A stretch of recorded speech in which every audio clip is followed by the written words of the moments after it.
네, 정직하고 솔직한 뉴스윙 시작하겠습니다. 3월 20일 화요일입니다. 어제 구속영장이 청구가 됐죠. 이명박 전 대통령. 구속영장이 청구가 되면 법원은 영장 청구를 받아들일 것인지 아니면 받아들이지 않을 것인지 결정하는 과정을 거치게 돼 있습니다. 22일입니다. 그러니까 모레 이 절차를 진행을 하기로 했는데요. 그런데 이 절차 중에 피의자를 출석시킨 가운데 진행을 하는 영장실질심사가 있는데 이명박 전 대통령은 이때 법원에 출석하지 않기로 했습니다. 법률적으로 보면 구속 전 피의자 신문에 불출석한다는 건데요. 최재민 기자가 보도하겠습니다. 전직 대통령의 구속 여부를 결정하는 영장실질심사가 1년 만에 다시 서울중앙지법에서 열립니다. 서울중앙지법은 검찰이 청구한 이 전 대통령의 구속 전 피의자 신문을 321호 법정에서 22일 오전 10시 반에 열기로 했습니다. 1년 전 박근혜 전 대통령의 구속 전 피의자 신문이 열린 바로 그 법정입니다. 이 전 대통령의 구속영장 심리는 연수원 26기의 박범석 영장 전담 부장판사가 맡습니다. 무작위 방식의 전산 배당을 거친 결과입니다. 하지만 영장심사 재판정에는 이 전 대통령의 모습을 볼 수 없을 것으로 보입니다. 구속 전 피의자 신문에 이 전 대통령이 불출석하기로 했기 때문입니다. 사실상 구속 전 피의자 신문을 포기한 겁니다. 이 전 대통령 비서실은 검찰에서 입장을 충분히 밝힌 만큼 법원의 심사에 출석하지 않기로 했다고 밝혔습니다. 이 전 대통령이 불출석하면 법원은 서류 심사만으로 구속 여부를 결정하게 됩니다. 검찰이 법원에 접수한 구속영장 청구서는 범죄 사실 별지를 포함해 A4 용지 207쪽에 이르고 구속 의견서는 1000페이지가 넘습니다. 1년 전 박근혜 전 대통령 구속영장을 청구할 때 별지가 91쪽이었던 것과 비교하면 2배 이상 많습니다. 이 전 대통령의 구속영장 발부 여부는 22일 밤이나 23일 새벽에 결정될 것으로 보입니다. YTN 최재민입니다. 네, 잠깐 어제로 돌아가 보겠습니다. 검찰은 어제 구속영장을 청구하면서 자동차 부품 회사죠. 다스는 이 전 대통령의 것이다 이렇게 결론을 냈습니다. 그리고 이 전 대통령이 다스에서 12년 동안 340억 원에 이르는 비자금 조성도 주도했다고 영장에 적시했습니다. 김학무 기자입니다. 다스 비자금은 1994년 1월부터 2006년 3월까지 12년간에 걸쳐 조성됐다는 게 검찰의 판단입니다. 모든 과정을 이 전 대통령이 주도했다는 겁니다. 이렇게 빼돌려진 돈은 국회의원과 서울시장, 대통령 선거 비용은 물론 유력 인사 촌지와 생활비로도 쓰였습니다. 하지만 2006년 초 이 전 대통령의 지시로 비자금 조성이 중단됩니다. 큰 꿈이 있으니 올해부터는 위험한 일을 하지 말라고 측근들에게 지시했다는 겁니다. 서울시장 임기를 3개월가량 남긴 시점입니다. 검찰은 이 전 대통령이 다스를 설립한 경위도 구속영장에 설명했습니다. 이 전 대통령이 현대건설 대표이사로 재직하던 1985년 현대차 정세영 회장의 제안으로 다스를 차명으로 설립했다는 겁니다. 당시 자본금 3억 9,600만 원도 이 전 대통령이 모두 부담한 것으로 검찰은 파악했습니다. 이상은 다스 회장과 처남 김재정 씨 명의의 도곡동 땅 역시 이 전 대통령의 차명 재산이라고 결론 냈습니다. 도곡동 땅은 1995년 포스코 건설에 263억 원에 팔렸습니다. 이 돈은 다스 유상증자와 논현동 사저 재건축, 김재정 씨의 사후 상속세, 아들 이시영 씨의 결혼 비용으로도 쓰인 것으로 검찰은 판단했습니다. 검찰은 이 같은 사실이 17대 대선을 앞둔 2007년 검찰 수사나 2008년 BBK 특검에서 드러났다면 대통령 당선이 무효가 됐을 것이라고 결론 내렸습니다. 검찰은 또 이 전 대통령의 친누나 명의로 차명 보유한 부동산에서 나오는 수익은 딸의 생활비로 지급됐다고 영장에 적시하기도 했습니다. YTN 김학무입니다. 네, 그리고 이명박 전 대통령의 부인이죠. 김윤옥 여사에게는 지난 2007년 대선 직전에 명품 가방 그리고 돈을 받았다는 의혹이 있었는데요. 이 같은 의혹을 뒷받침할 증거가 나왔습니다. 가방을 준 사업가와 당시 MB 선거 캠프 관계자가 작성한 각서입니다. 류재복 기자입니다. 서울신문이 보도한 확인서란 제목의 각서입니다. 특정 회사의 사업 물량을 우선 배정해준다는 내용입니다. 17대 대통령 선거 직전인 지난 2007년 12월에 만들었습니다. 서명인은 정두원 전 의원과 송모 씨, 당시 MB캠프 전략기획본부장과 관계자입니다. 이 각서는 김윤혁 여사가 사업가로부터 명품 가방과 현금 3만 달러를 받은 뒤 작성됐습니다. 당시 언론이 의혹 취재에 나서자 사업가를 달래기 위해 써준 겁니다. MB 측은 이 과정에서 2,800만 원을 무마형으로 건네기도 했습니다. 별 일이 다 벌어지는데 우리는 이제 그런 걸 헤쳐나왔죠. 근데 그게 후유증이 대통령 후까지 갑니다. 그걸 처리하는 과정에서 돈들이 필요해요. 아주 그냥 경천동지할 일들이 벌어졌죠. 정두원 전 의원은 이 같은 사실을 이명박 전 대통령의 사위인 이상주 씨에게 확인했다고 밝혔습니다. 가방과 돈을 건넨 사업가는 대선이 끝난 뒤 청와대를 찾아 김 여사를 만나게 해달라며 소란을 피운 것으로 알려졌습니다. 하지만 현금 3만 달러가 건네졌는지는 주장이 엇갈려 옳고 그름을 따질 여지가 있습니다. 김 여사가 법을 어겨 돈을 받았다는 의혹은 처음이 아닙니다. 이명박 전 대통령의 구속 여부가 결정된 뒤 검찰이 김 여사를 따로 조사해야 할 이유가 늘고 있습니다. YTN 유재복입니다. 평창 동계올림픽 등으로 미뤄졌던 한미연합훈련이 다음 달 1일부터 실시된다고 한미 군 당국이 공식적으로 발표했습니다. 김주환 기자입니다. 내달 1일부터 실시하기로 한 올해 한미연합 군사훈련의 규모는 예년 수준이지만 강도는 낮아질 것으로 보입니다. 한미군 당국은 북한군의 사전 통보한 내용에도 방어적 성격의 연습인 점을 분명히 했습니다. 유엔군 사령부는 오늘 3월 20일부로 북한군에게 연습 일정과 본 연습이 방어적 성격의 연례적 연습임을 통보하였습니다. 이에 따라 국가 중요 시설의 방어훈련 등이 중점적으로 이루어질 전망입니다. 특히 핵항공모함 등 미군의 전략자산과 우리군의 핵심 무기를 공개적으로 동원해 북한의 중요 시설 등을 정밀 타격하는 훈련도 실시하지 않을 것으로 전해졌습니다. 대신 미군의 상륙 강습함인 와스프함이 8일까지 진행되는 상륙훈련에 처음으로 참가할 것으로 보입니다. 다만 다음 달 23일쯤부터 2주간 예정된 T-리졸브 연습은 예정대로 실시되지만 실병력을 동원한 야외 기동 훈련인 독수리 훈련은 한 달 정도 줄어들었습니다. 군 당국은 훈련은 정상적으로 진행하되 모처럼의 대화 분위기를 감안해 훈련 과정의 언론 공개도 최소화한다는 방침입니다. 한미 군 당국의 이 같은 계획은 최근 남북 북미 회담 분위기를 감안해 북한을 자극하지 않고 대화 분위기를 조성하려는 의지로 풀이됩니다. YTN 김주환입니다.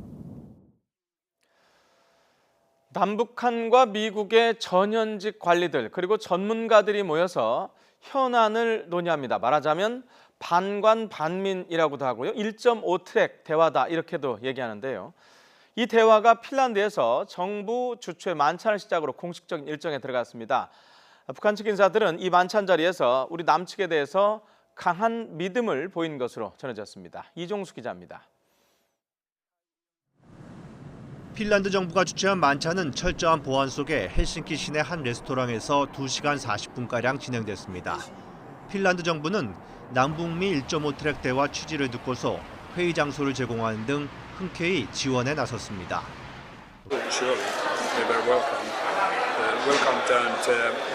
Having their discussions now we don't know about that and it's actually for themselves to discuss and 반관반민 1.5 트랙 대화 참석자 만찬에는 최강일 북한 외무성 북아메리카 국장 직무대행 등 남북한과 미국 참석자 18명 대부분이 참석했습니다. 우리 측에선 신각수 전 주일대사와 김준영 한동대 교수 등이 참석했는데 한 참석자는 북측 인사들이 남측에 대한 믿음이 강해 보였다는 인상을 전했습니다. 특히 북측 인사들이 북미 정상회담에 대한 의지를 보이면서도 5월 북미 정상회담 자체가 무사히 열릴지에 대해 상당히 조심스럽게 바라본다는 인상을 받았다고 말했습니다. 앞서 캐슬린 스티븐슨 전 주한 미 대사 등 미국 측 일부 참석자들과 최강일 직무대행은 전날에도 만찬을 함께한 것으로 전해져 대화 내용에 관심이 모아지고 있습니다. 현지 시간 20일과 21일 열리는 이틀간 회의에서는 남북 북미 정상회담의 준비 상황과 관련해 북측의 입장을 듣고 남측과 미국 측 참석자들이 견해를 밝힐 것으로 보입니다. 특히 최 직무대행이 대미 협상의 실무를 담당하기 때문에 북미 정상회담의 최대 관심사인 비핵화와 국제사회의 반대급부에 대해 어떤 견해를 밝힐지 주목됩니다. YTN 이종수입니다. 한국과 미국, 일본 세 개 나라의 안보 수장들이 전격적으로 회동해서 남북 그리고 북미 정상회담 문제를 협의하는 등 지금 각국은 회담 준비에 만전을 기하고 있는데요. 미국 백악관도 유례없는 북미 정상회담을 시급하게 준비를 해야 하는데 이번 회담의 결과를 예측할 수 없게 만드는 카드는 다름 아니고 트럼프 대통령이다, 이런 분석이 나왔습니다. 워싱턴 김희준 특파원입니다. 백악관도 한미일 3국 안보수장의 지난 주말 샌프란시스코 회동을 확인했습니다. 한반도 비핵화와 남북 북미 정상회담을 논의하면서 과거의 실패를 반복하지 않고 긴밀한 공조를 이어가기로 했다는 청와대 발표와 같았습니다. 워싱턴 포스트는 한미일 3국 안보실장 회담과 외교장관 연쇄회동, 한미 정상 통화 등을 거론하며 트럼프 정부가 정상회담 준비에 전력을 기울이고 있다고 전했습니다. 그러나 2달여밖에 남지 않은 촉박한 시간에 회담 장소와 배석자, 의제 설정을 서둘러야 하는 벅찬 도전에 직면해 있다고 진단했습니다. 틸러슨 국무장관의 전격 해임에 이어 맥메스터 국가안보보좌관 경질까지 거론되는 인사교체 혼란상도 우려했습니다. 게다가 백악관은 국무, 국방, 재무부 등 유관부처와 북한의 도발 중단과 핵사찰 등에 대해 무엇을 수용하고 그 대가로 줄지 강론을 조율하는 것도 쉽지 않은 과제라고 밝혔습니다. 그러면서 정상회담 준비를 어렵게 하는 복병은 예측 불허한 트럼프 대통령 자신이라는 전문가들의 견해도 소개했습니다. 김정은과의 회담을 위한 여러 안을 전달했더라도 트럼프 대통령이 회담장에서 완전히 다른 카드를 꺼내들 수도 있다는 관측에서입니다. 워싱턴에서 YTN 김희준입니다. 남북 정상회담을 위한 고위급 회담과 관련해서 우리 정부는 부처 간의 협의를 통해서 조만간 북측에 필요한 제의를 하려고 준비, 검토하고 있다고 천혜성 통일부 차관이 밝혔습니다. 천 차관은 서울 종로구 삼청동 통일부 남북회담본부에서 기자들과 만나서 고위급 회담 일정에 대한 질문에 대해서 회담 시기 등을 생각하고 있고 제의 시기를 보고 있다면서 이같이 말했습니다.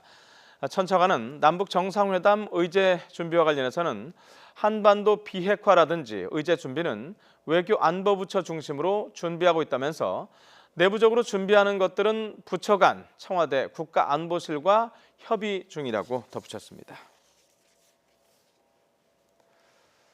우리 예술단의 평양 공연을 논의하기 위한 남북 실무 접촉에 참가할 우리 측 대표단이요, 오늘 오전에 회담장인 판문점으로 출발했습니다. 우리 측 수석 대표입니다. 작곡가 겸 가수 윤상 씨는 판문점으로 떠나기에 앞서서 서울 삼청동 남북회담본부에서 기자들과 만나서 오늘은 공식 협의 첫날인 만큼 좋은 공연이 될 수 있도록 최선을 다해서 잘 듣고 협의하겠다고 말했습니다. 또 오늘 협의는 공연에 대한 음악적인 이야기, 선곡에 대한 이야기가 줄을 이룰 것으로 예상했습니다. 실무 접촉은 오전 10시에 판문점 북측 지역 통일각에서 시작이 됐고요. 현재도 진행이 되고 있습니다. 문재인 대통령이 발의할 대통령 개헌안의 내용 일부가 오늘 오전에 공개됐습니다. 헌법 전문에 부마 항쟁, 5.18 광주 민주화운동 그리고 60 항쟁 등의 민주 이념이 추가됐는데요. 또 공무원에게 원칙적으로 노동 3권을 인정하는 등 노동자의 기본권을 획기적으로 강화하는 내용도 담겼습니다. 취재기자 연결하겠습니다. 오승엽 기자. 네, 정치부입니다. 자, 대통령 개헌안 첫 내용 발표가 있었는데요. 자세한 내용 정리해 주시죠. 네, 조국 청와대 민정수석이 오늘 오는 26일 발의 예정인 대통령 개헌안의 전문과 기본권에 대한 사항을 발표했습니다. 우선 전문을 보면 민주화 운동 과정에서 중요한 의미를 갖고 법적, 제도적 공인이 이루어진 4.19 혁명과 함께 부마 항쟁과 5.18 민주화운동, 60 항쟁의 민주 이념이 명시됐습니다. 4.19 혁명은 현행 헌법에 포함되어 있습니다. 전문에는 자치와 분권을 강화한다는 표현과 함께 자연과 환경보호에 대한 문구도 삽입됐습니다. 기본권 주체도 확대됐습니다. 국제사회가 기대하는 인권 수준이나 외국인 200만 명 시대 등 우리 사회의 모습을 고려해 천부인권적 성격의 기본권 주체를 국민에서 사람으로 수정했습니다. 다만 직업의 자유와 재산권 보장 등 사회권적 성격이 강한 권리와 자유권 중 국민경제, 국가 안보와 관련된 권리에 대해서는 그 주체를 국민으로 한정했습니다. 노동자의 기본권은 획기적으로 강화했습니다.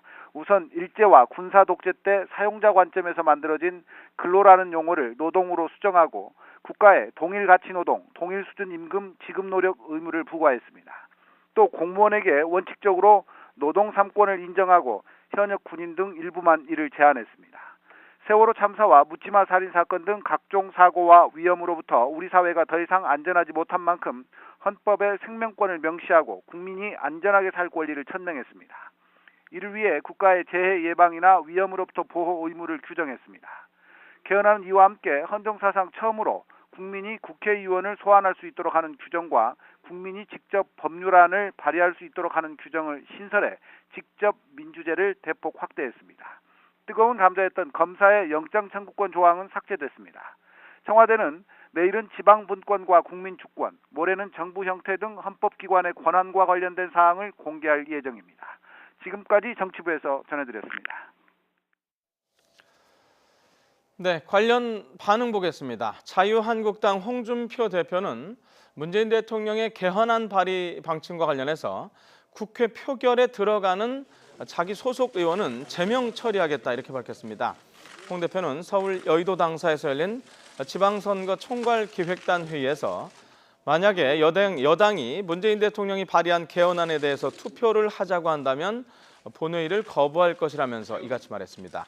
이어서 해방 이후에 대통령이 개헌을 발의한 것은 거의 독재 정부 시절이었다면서 한국당 반대로 통과되지 않을 개헌을 발의하는 것은 지방선거용일 뿐이다라고 강조했습니다. 더불어민주당의 우원식 원내대표는 자유한국당은 이른바 말폭탄으로 국민 개헌 열차 탈선에만 목맬 것이 아니라 협상에 임해야 한다면서 야당의 태도 변화를 촉구했습니다.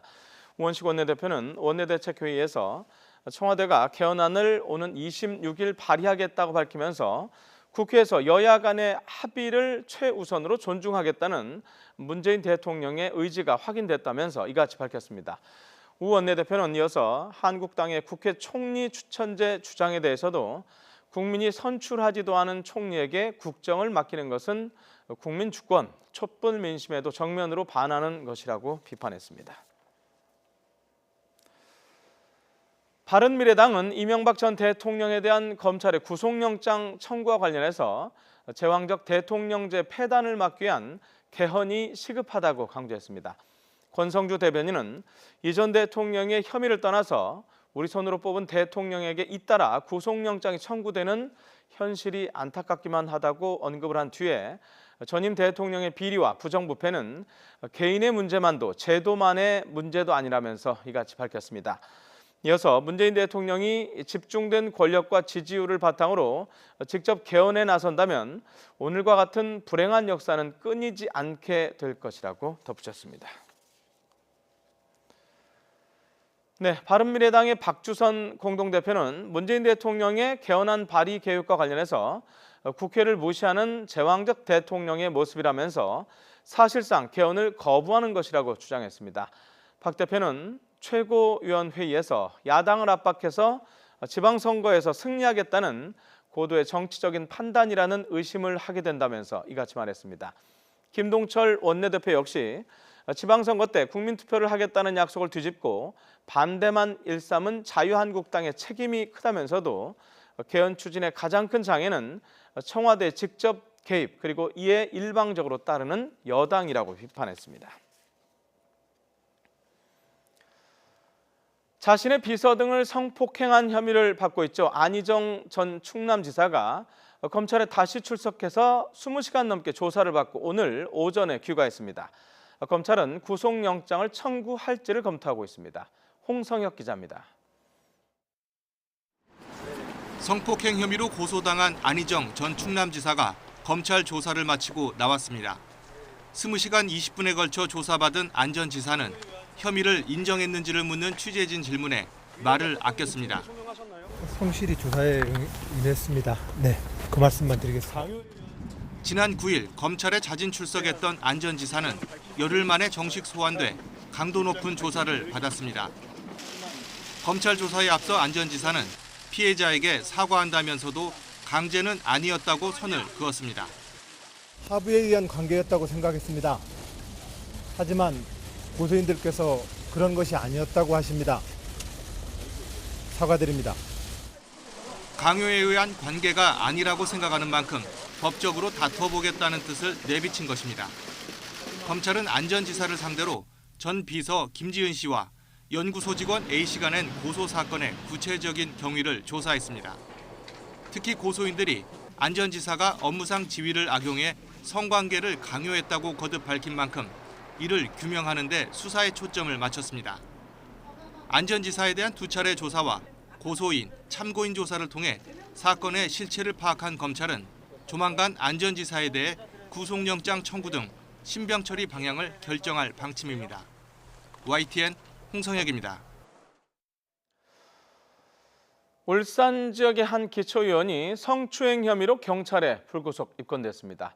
울산경찰청은 모 울산 지역 기초의원인 A씨가 지난 2015년 5월에 유흥주점에서 동석했던 여성의 신체를 만지고 폭력을 행사한 혐의로 입건해서 조사하고 있다고 밝혔습니다. 경찰 조사 결과 사건 당시 A씨는 피해 여성이 경찰에 신고했으나 주변 사람들의 만류로 당시에는 사건화되지 않았다가 이번에 미투 운동이 전개되자 재수사를 의뢰했습니다. 자유한국당이 6.13 지방선거에 나설 경기도지사 후보로 남경필 현 지사입니다. 남경필 현 지사를 사실상 확정한 것으로 확인됐습니다. 한국당 공천관리위원회는 어제 비공개 회의를 열어서 경기도지사 후보의 남경필 지사를, 대전시장 후보의 박성효 전 대전시장을, 강원도지사 후보의 정창수 전 국토해양부 1차관을 각각 공천하기로 했습니다. 한국당은 이르면 내일 최고위원회의를 열어서 이 같은 내용을 확정할 방침입니다. 더불어민주당이 6.13 지방선거를 앞두고 모레부터 사흘 동안 광역단체장 선거 후보자에 대한 서류 접수 작업을 진행합니다. 민주당은 서울 여의도 당사에서 공직선거 후보자 추천관리위원회 1차 회의를 열고 이같이 결정했습니다. 민주당은 서류 접수 이후에 서류 심사와 면접 등의 일정을 이달 말까지 진행하고요. 전략공천이나 단수공천 지역을 제외한 나머지 지역에 대해서 다음 달 22일까지 경선을 진행해서 후보 선출을 마칠 계획입니다. 바른미래당의 안철수 인재영입위원장은 6.13 지방선거 서울시장 출마 계획에 대해서 아직까지 출마를 결심한 것도 아니지만은 결심을 한다고 해도 무슨 양보를 받아서 해보겠다는 생각을 해본 적이 없다고 밝혔습니다. 안 위원장은 라디오 프로그램 인터뷰를 통해서 민주당에서 박원순 시장이 출마한다면 안 위원장에 대한 양보론이 제기될 수 있다는 전망에 대해서 2011년에는 양보할 가치가 있다고 판단했고 당시에 박원순 이사장께서 시장이 돼서 잘 해주실 거라고 믿었던 것이라면서 이같이 말했습니다. 안철수 위원장은 또 자신이 결심이 섰다면 우선 서울 시민들께 보고 드릴 테지만은 이제 막 맡았죠. 인재영입위원장으로서 결과를 내놓는 것이 우선이라고 강조했습니다. 바른미래당은 지방선거를 앞두고 인재영입 1호로 인천 송도 국제도시개발 특혜 의혹을 제기했던 정대유 전 인천시 시정연구단장을 발표했습니다. 안철수 인재영입위원장은 발표식에서 지방정부는 토호 세력과 결탁하면서 비리가 발생하기 쉬운 구조라면서 1조 원 이상 개발 이익을 특정 기업에 몰아준 비리 사건을 폭로한 것이 바로 정 전 단장이라고 밝혔습니다. 정 전 단장은 지난해 8월 1조 원 규모의 개발 이익금이 사업 수행 자격도 없는 회사를 거쳐서 대기업에 돌아갔다고 고발했지만은 검찰은 특혜는 없었다면서 전현직 인천시장 3명을 불기소 처분했습니다. 민주평화당과 정의당이 국회에서 공동교섭단체 구성을 위한 본격적인 협상에 착수합니다. 두 당은 오늘 국회 본관의 평화당 원내대표실에서 3+3 원내대표단 회의를 열고 공동교섭단체 원내대표와 교섭단체에 배당되는 상임위원장 자리를 누가 맡을지 등을 놓고 의견을 교환할 예정입니다. 또 공동교섭단체 이름과 활동 기간을 어떻게 할지에 대해서도 논의할 예정입니다.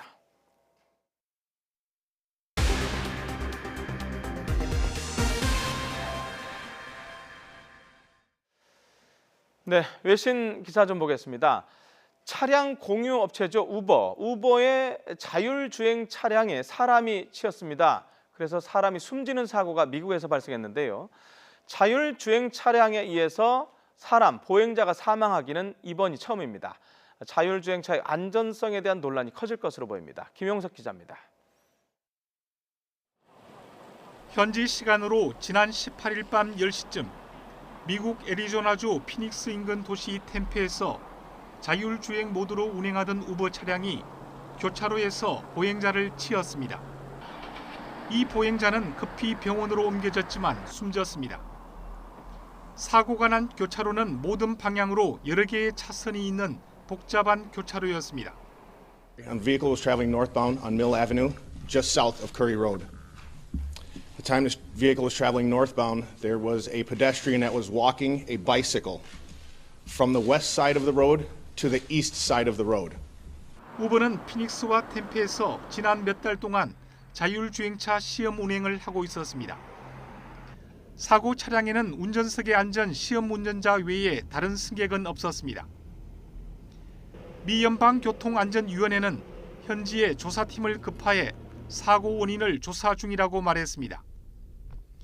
우버는 사고가 발생하자 피츠버그와 샌프란시스코, 캐나다 토론토 등 북미 전 지역에서 자율주행차 시험 운행을 전면 중단하겠다고 밝혔습니다.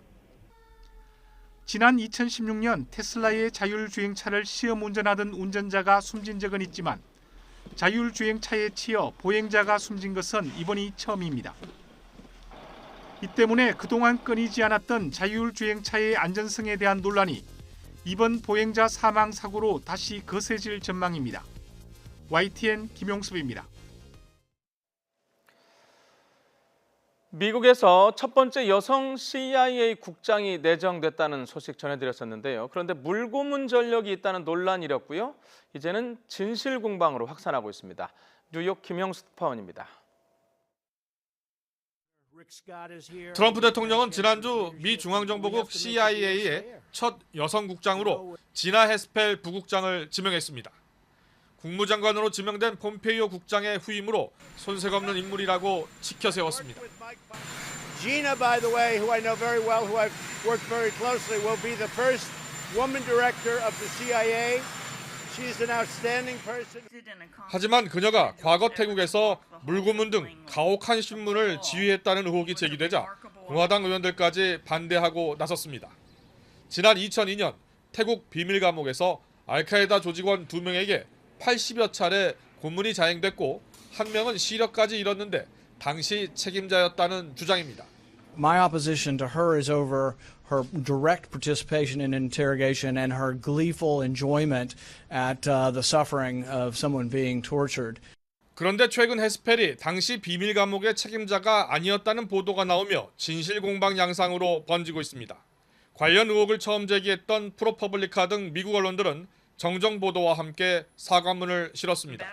하지만 뉴욕타임즈는 그녀가 당시 고문 기록물을 폐기하는 데 관여했을 가능성을 제기하는 등 최종 인준까지 난항이 예상됩니다. 뉴욕에서 YTN 김영수입니다. 미국 할리우드의 액션 배우죠. 스티븐 시걸. 이 사람으로부터 성폭행을 당했다는 여성 2명이 자신들의 피해 내용을 공개했습니다. 과거 영화 배우와 모델 지망생이었다는 두 여성 피해자들은 로스앤젤레스에서 함께 기자회견을 열었는데요. 성폭행 피해 사실을 폭로했습니다. 이들은 각각 지난 1990년대 시걸의 집과 사무실에서 강제로 성폭행을 당했다면서 로스앤젤레스 경찰국에 시걸을 성폭행 혐의로 고소했다고 밝혔습니다. 앞서 여러 명의 여배우들이 시걸로부터 성폭력을 당했다고 폭로하면서 시걸의 성추문은 적나라하게 드러난 바 있었습니다. 7년 전에 원전 폭발 사고가 일어났던 일본 후쿠시마에서는 치명적인 방사성 물질인 세슘 입자들이 처음으로 강에서 발견됐습니다. 물고기 등을 통해서 인체에 흡수가 될 가능성도 있어서요. 불안감이 커지고 있다고 합니다. 도쿄 황보현 특파원입니다. 2011년 원전 폭발의 상흔이 여전한 일본 후쿠시마현에서 연구팀이 폭발 당시 대량으로 방출된 세슘 입자를 찾고 있습니다. 작지만 간혹 육안으로도 보이는 이 알갱이들은 동그란 모양이라 세슘 볼로 불립니다. 기체 형태로 공기 중에 많이 날아갔지만 원전 반경 5km 안에서는 이런 고체 형태의 세슘 볼이 이미 여러 개 발견됐습니다. これは唯一多分今日のサンプルここにあるサンプルの中で肉眼で見えるんじゃないか。 핵분열 과정에서 생성되는 방사성 물질 세슘은 일정량 이상 노출될 경우 불임과 암을 유발할 만큼 치명적입니다. 물에 잘 녹는 특징이 있어 하천에서만큼은 안심했는데 그게 아니었습니다. 후쿠시마현 북부의 강에서 처음으로 세슘 볼이 발견된 겁니다. 흙에 있던 세슘 볼이 강으로 유입돼 녹지 않고 흘러다닌 것으로 연구팀은 보고 있습니다. 予想としてはその微粒子はそのまま河口を流れて海まで到達している可能性が高い。 100리터의 초미세먼지 크기 1개가 발견됐지만 이미 강이나 바다에 얼마나 있는지 알 수 없는 상황. 워낙 입자가 작아 물고기를 통해 사람 몸속에 유입될 수도 있는데 극소량일 경우 인체에 미치는 영향에 대해서는 이렇다 할 연구 성과도 없습니다. それがずっとそこに居続けるとどうなのかってことはまだ分かっていないので、引き続き調査していく必要があると思うんですけれども。 물에 녹지 않는 세슘 볼이 발견된 것은 지난해로 알려졌는데 일본 언론이 최근 이를 대대적으로 보도하면서 일반에 공개됐습니다. 일본 정부는 그간 철저한 사후 검사로 후쿠시마산 농수산물 안전에 전혀 문제가 없다고 목소리를 높여왔지만 불안감은 쉽게 사그러들지 않고 있습니다. 도쿄에서 YTN 황보현입니다.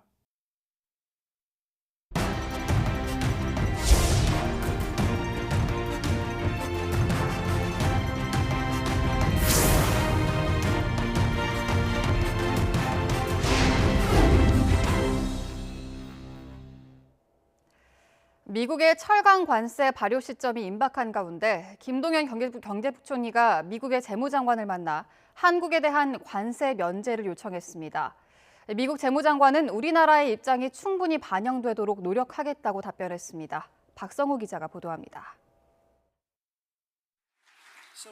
주요 20개국 재무장관 중앙은행 총재회의 참석차 아르헨티나 부에노스아이레스를 방문 중인 김동연 부총리 겸 기획자정부 장관이 스티브 무누신 미국 재무장관과 만났습니다. 김 부총리는 우선 미국이 철강 관세 부과에서 한국을 면제해 줄 것을 요청했습니다. 한국산 철강 제품에 25%의 관세를 매기는 트럼프 대통령의 행정명령은 오는 23일 발효합니다. 김 부총리는 긴밀한 공조가 중요해진 한미 관계에 미국의 관세 부과 조치는 잘못된 신호를 줄 수 있다고 강조했습니다. 또 한국은 시장 점유율이 낮아 미국 철강 산업에 위협이 되지 않으며 우리의 철강과 자동차 기업들이 투자와 고용을 통해 미국 경제에 기여한 점도 덧붙였습니다. 문우신 미국 재무장관은 한국의 입장을 충분히 이해했다면서 미국 정부의 결정 과정에 한국 측 입장이 충분히 반영되도록 노력하겠다고 답변했습니다. 김 부총리는 다음 달 미국의 환율 보고서에서 한국이 환율 조작국이나 심층 분석 대상국으로 지정되지 않아야 한다는 점도 분명히 했습니다. 문우신 장관은 현재 환율 보고서가 작성되고 있어 예단은 어렵지만 한국 측의 입장을 충분히 이해한다고 언급했습니다. 미국 재무부는 지난해 10월 환율 보고서에서 한국을 4월에 이어 다시 관찰 대상국으로 분류한 바 있습니다. YTN 박성호입니다. 도널드 트럼프 미국 대통령이 이번 주 안으로 중국산 수입품 100여 종에 대해 연간 600억 달러, 우리 돈 64조 2,800억 원 규모의 관세를 부과할 예정이라고 워싱턴 포스트가 보도했습니다. 트럼프 행정부의 고위 관계자 4명은 트럼프 대통령이 중국에 대한 관세를 오는 23일까지 발표할 예정이라고 밝혔습니다. 관계자들은 트럼프 대통령에게 300억 달러 규모의 관세안을 제시했으나 트럼프 대통령이 관세 부과 대상의 범위를 2배로 확대하라는 지시를 내렸다고 전했습니다.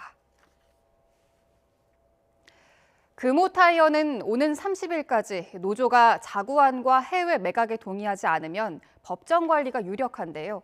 이 문제를 놓고 산업은행 회장과 금호타이어 노조 대표들이 만났습니다. 하지만 이견을 좁히지 못하면서 노조는 오늘부터 파업에 들어간다고 밝혔습니다. 김원배 기자입니다. 이동글 산업은행 회장이 금호타이어 광주공장 노조 사무실을 방문해 노조 대표들과 1시간 반 동안 비공개로 첫 면담을 가졌지만 결국 해외 매각에 대한 이견을 좁히지 못했습니다.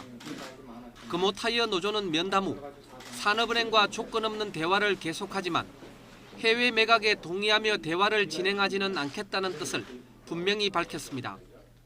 금호타이어 노조는 또 당초 계획대로 오늘부터 23일까지 광주와 곡성 공장에서 8시간 부분 파업을 하고 24일에는 총파업에 돌입하기로 했습니다. 이동걸 산업은행 회장은 노조와 면담을 마친 후 기자회견을 열고 금호타이어 중국 공장을 정상화시키기 위해서는 금호타이어를 중국 타이어 업체인 더블스타로 매각하는 것이 불가피하다고 역설했습니다. 중국 공장을 정상화시킬 수 있는 유일한 기업이 더블스타고 현재로서는 그 중국 공장의 정상화가 중국 금호타이어 본사의 회생에도 굉장히 도움이 될 것이다. 저는 그렇게 확신을 합니다. 이 회장은 또 더블스타의 기술력이나 금호타이어의 한국 시장 점유율이 30%에 이르는 점 등을 거론하며 더블스타의 이른바 먹튀 가능성을 강하게 부인했습니다. 이 회장은 오는 30일까지 노조가 자구안과 해외 매각에 동의하지 않으면 법정 관리로 들어가는 것이 불가피하다며 법정 관리에 들어가면 회생이 쉽지 않을 것이라고 재차 강조했습니다. YTN 김원배입니다. 최근 서울 지역에 전세 물량이 쌓이고 있는 가운데 강남 지역에서도 역전세 난 우려가 커지고 있습니다. 주변에 전세 물건을 넘치는데 세입자를 못 구하자 주변 시세보다 1억 원에서 2억 원 이상 낮춘 급전세가 늘고 있습니다. 한국감정원 조사에 따르면 서울 아파트 전세값은 최근 4주 연속 하락했습니다. 전세 물건 적체는 기존 주택과 새 입주 아파트의 잔금 대란으로 번질 조짐입니다. 정부의 대출 규제 강화로 대출이 막히면서 전세를 놓아서 매매, 분양 잔금을 내려 했던 수요자들이 전세가 빠지지 않자 잔금 납부에 어려움을 겪고 있습니다. 정부의 억제책 등으로 부동산 시장, 특히 지방의 아파트 시장에 미분양이 속출하고 있는데요. 이런 미분양을 막기 위한 고육책으로 일종의 후분양인 분양전환 임대아파트로 방식을 바꾸는 건설사들이 늘고 있습니다. 김동우 기자의 보도입니다. 청주의 한 민간 아파트 견본 주택입니다. 분양 방식은 별 차이가 없지만 일반 분양이 아닌 분양 전환 임대 아파트입니다. 4년을 전세나 월세로 살아본 뒤 원하면 그때 분양을 받을 수 있습니다. 아파트 수요자의 경제적 부담을 덜고 미분양을 막기 위해 분양 전환 임대 아파트를 택했습니다. 아파트 공급이 많다 보니까 분양에 대한 소비자 심리가 많이 위축이 되어 있습니다. 그래서 소비 심리 완화를 위해서 분양보다는 4년 동안 살아보고 그 이후에 그 주택을 의사결정할 수 있는. 청주 동남지구에서 1,500여 가구를 분양하는 아파트도 마찬가지입니다. 애초 일반 분양을 계획했다가 분양 전환 임대 방식으로 바꿨습니다. 무리하게 일반 분양을 강행했다가 악성 미분양을 떠안느니 수요자를 확보한 뒤 후분양을 노리겠다는 전략입니다. 수요자들은 이런 후분양을 반기는 분위기입니다. 살아보고 그 후에 이제 분양을 하게 되면은 이제 그때까지 선택을 해서 분양 받을 수도 있고, 어쨌든 소자본으로 임대 이 전세 살다가 살 수 있는. 충북 도내 아파트 미분양 물량은 1000여 가구가 넘습니다. 분양 전환 임대 방법은 건설사에는 악성 미분양을 차단하기 위한 고육책이지만 동시에 침체한 아파트 시장에 활기를 불어넣는 대안이 될 수 있을지 주목됩니다. YTN 김동호입니다. 분양가가 10억 원을 넘는데도 높은 시세 차익이 예상돼 강남 로또로 불린 서울 강남구 일원동 DH자이개포 특별공급에 1000명이 넘는 청약자가 몰렸습니다. 현대건설 컨소시엄에 따르면 이 아파트 특별공급에는 458가구 모집에 모두 1000명이 넘는 청약자가 몰리며 어제 자정이 넘도록 접수가 이어졌습니다. 접수된 신청서는 약 1200개였으며 부적격자 등을 걸러낸 결과 990개의 신청서가 최종 접수 처리됐습니다.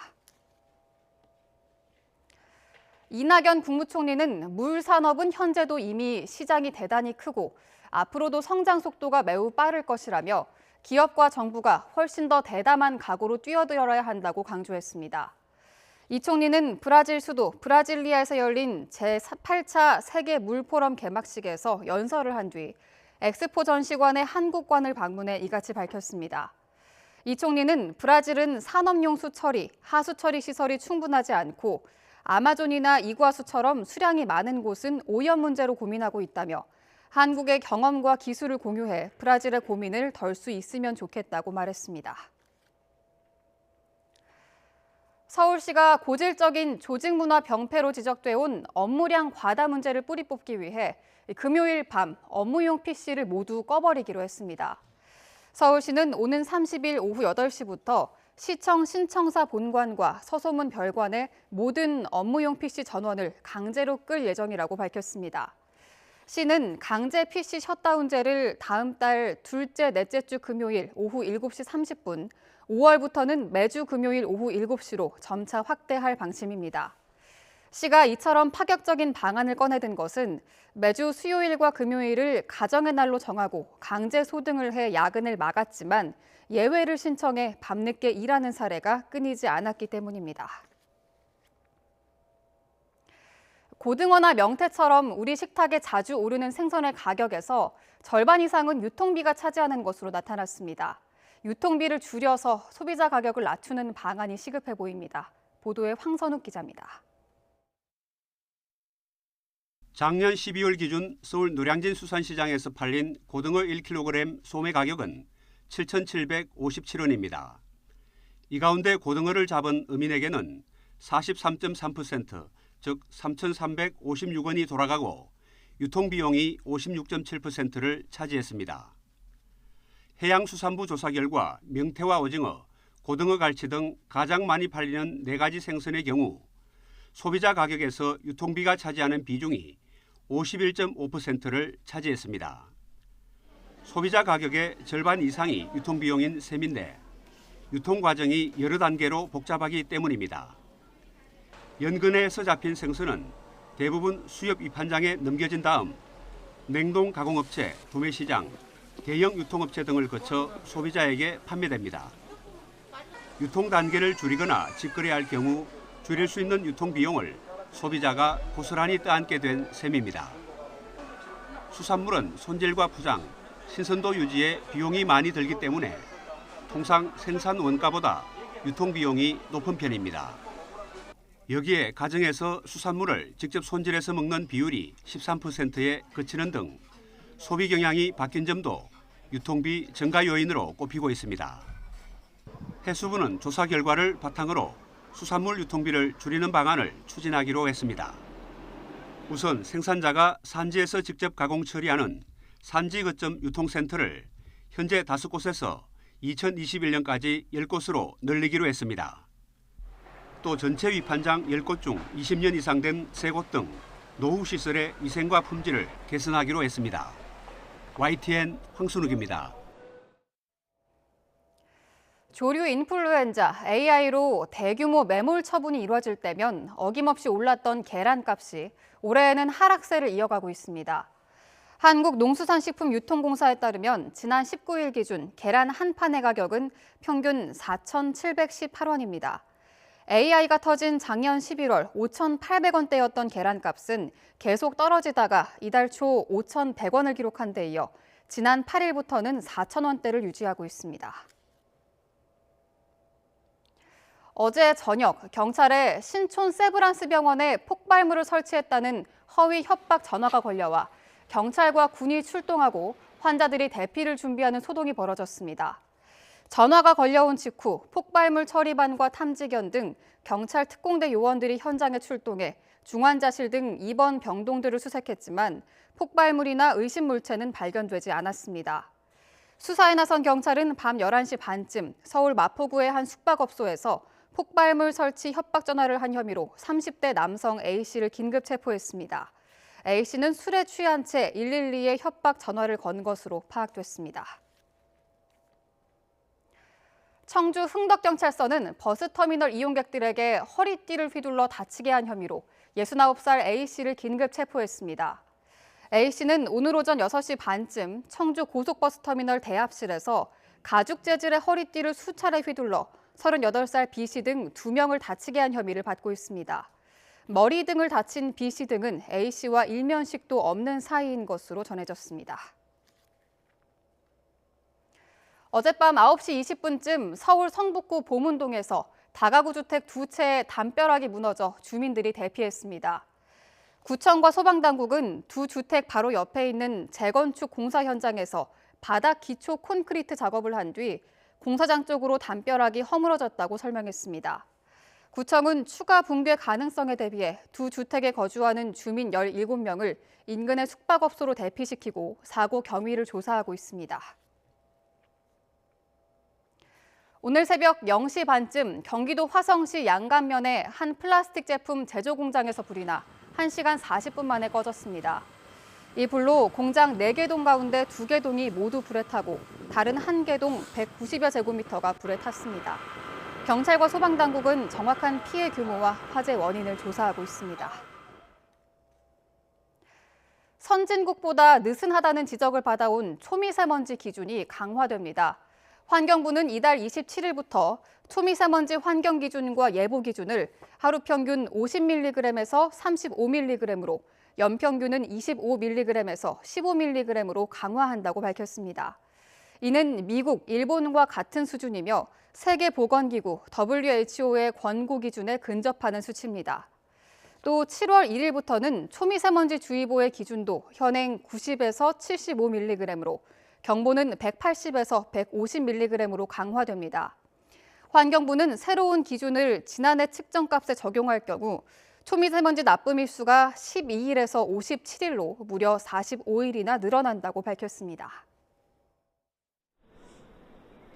하늘 표정은 어제보다는 맑아졌지만 꽃샘추위가 말썽입니다. 현재 서울 기온 8도에 머물고 있는데요.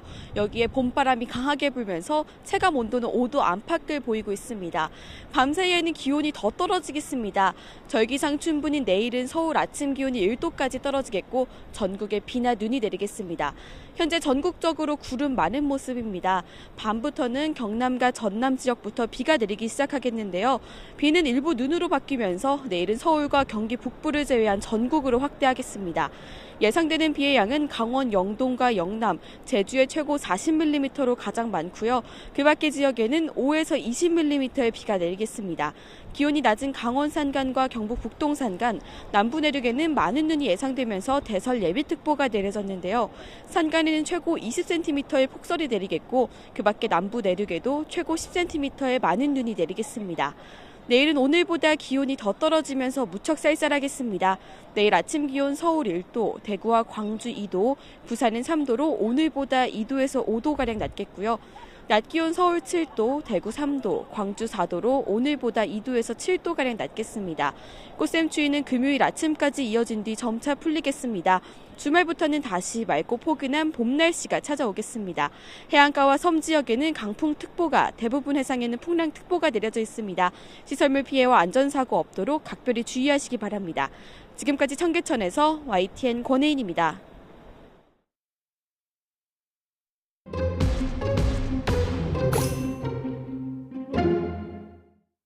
검찰이 19일 이명박 전 대통령에 대한 구속영장을 청구했습니다.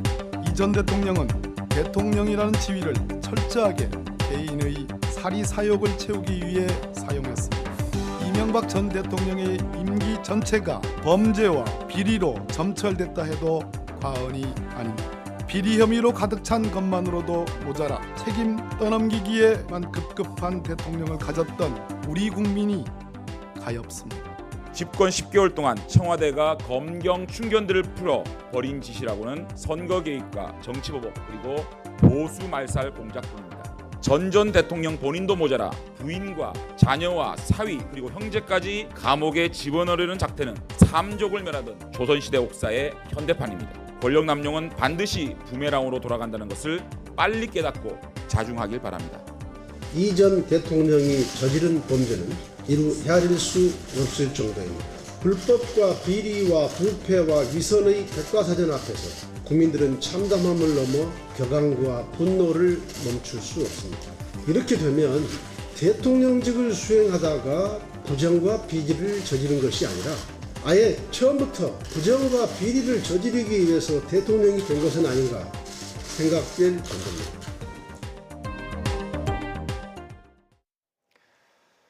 네, 들으신 것처럼 공방이 거센데요. 이명박 전 대통령에게 청구된 구속영장 실질 심사 일정이 모레입니다. 22일로 잡혔습니다. 그런데 이 전 대통령 본인은 실질 심사장에 나오지 않겠다 이렇게 밝혔습니다. 관련 내용 자세히 분석하도록 하겠습니다. 이현종 문화일보 논설위원님, 최진봉 성공회대 교수님 나와 계십니다. 어서 오십시오. 네, 안녕하세요. 자, 이명박 전 대통령 측 여러 가지 변호인들하고도 상의를 했을 것이고 예. 법률가들도 많기 때문에 심사숙고했을 거라고 생각되는데 오늘 오전에 발표가 됐어요. 그렇죠. 나오지 않겠다. 예. 어떤 이유가 있을까요? 본인은 그렇게 이제 밝혔죠. 네. 비서실에 뭐라고 밝혔냐면 검찰에 충분히 소명을 다 했고 얘기를 했기 때문에 법원에 가도 그래서 더 이상 할 얘기가 없다 이런 얘기를 했는데 네. 이 말의 의미를 제가 한번 그냥 분석해 보면 저는 그렇게 생각해요. 검찰에서 여러 가지 본인은 부인했지만 검찰이 많은 증거들을 갖고 있었지 않습니까? 거기에 대해서 본인이 당황한 모습도 있었고 그런 차원에서 본다고 하면 본인이 영장 실질 심사에 참석을 하더라도 특별히 판단에 변화가 있을 가능성은 없다.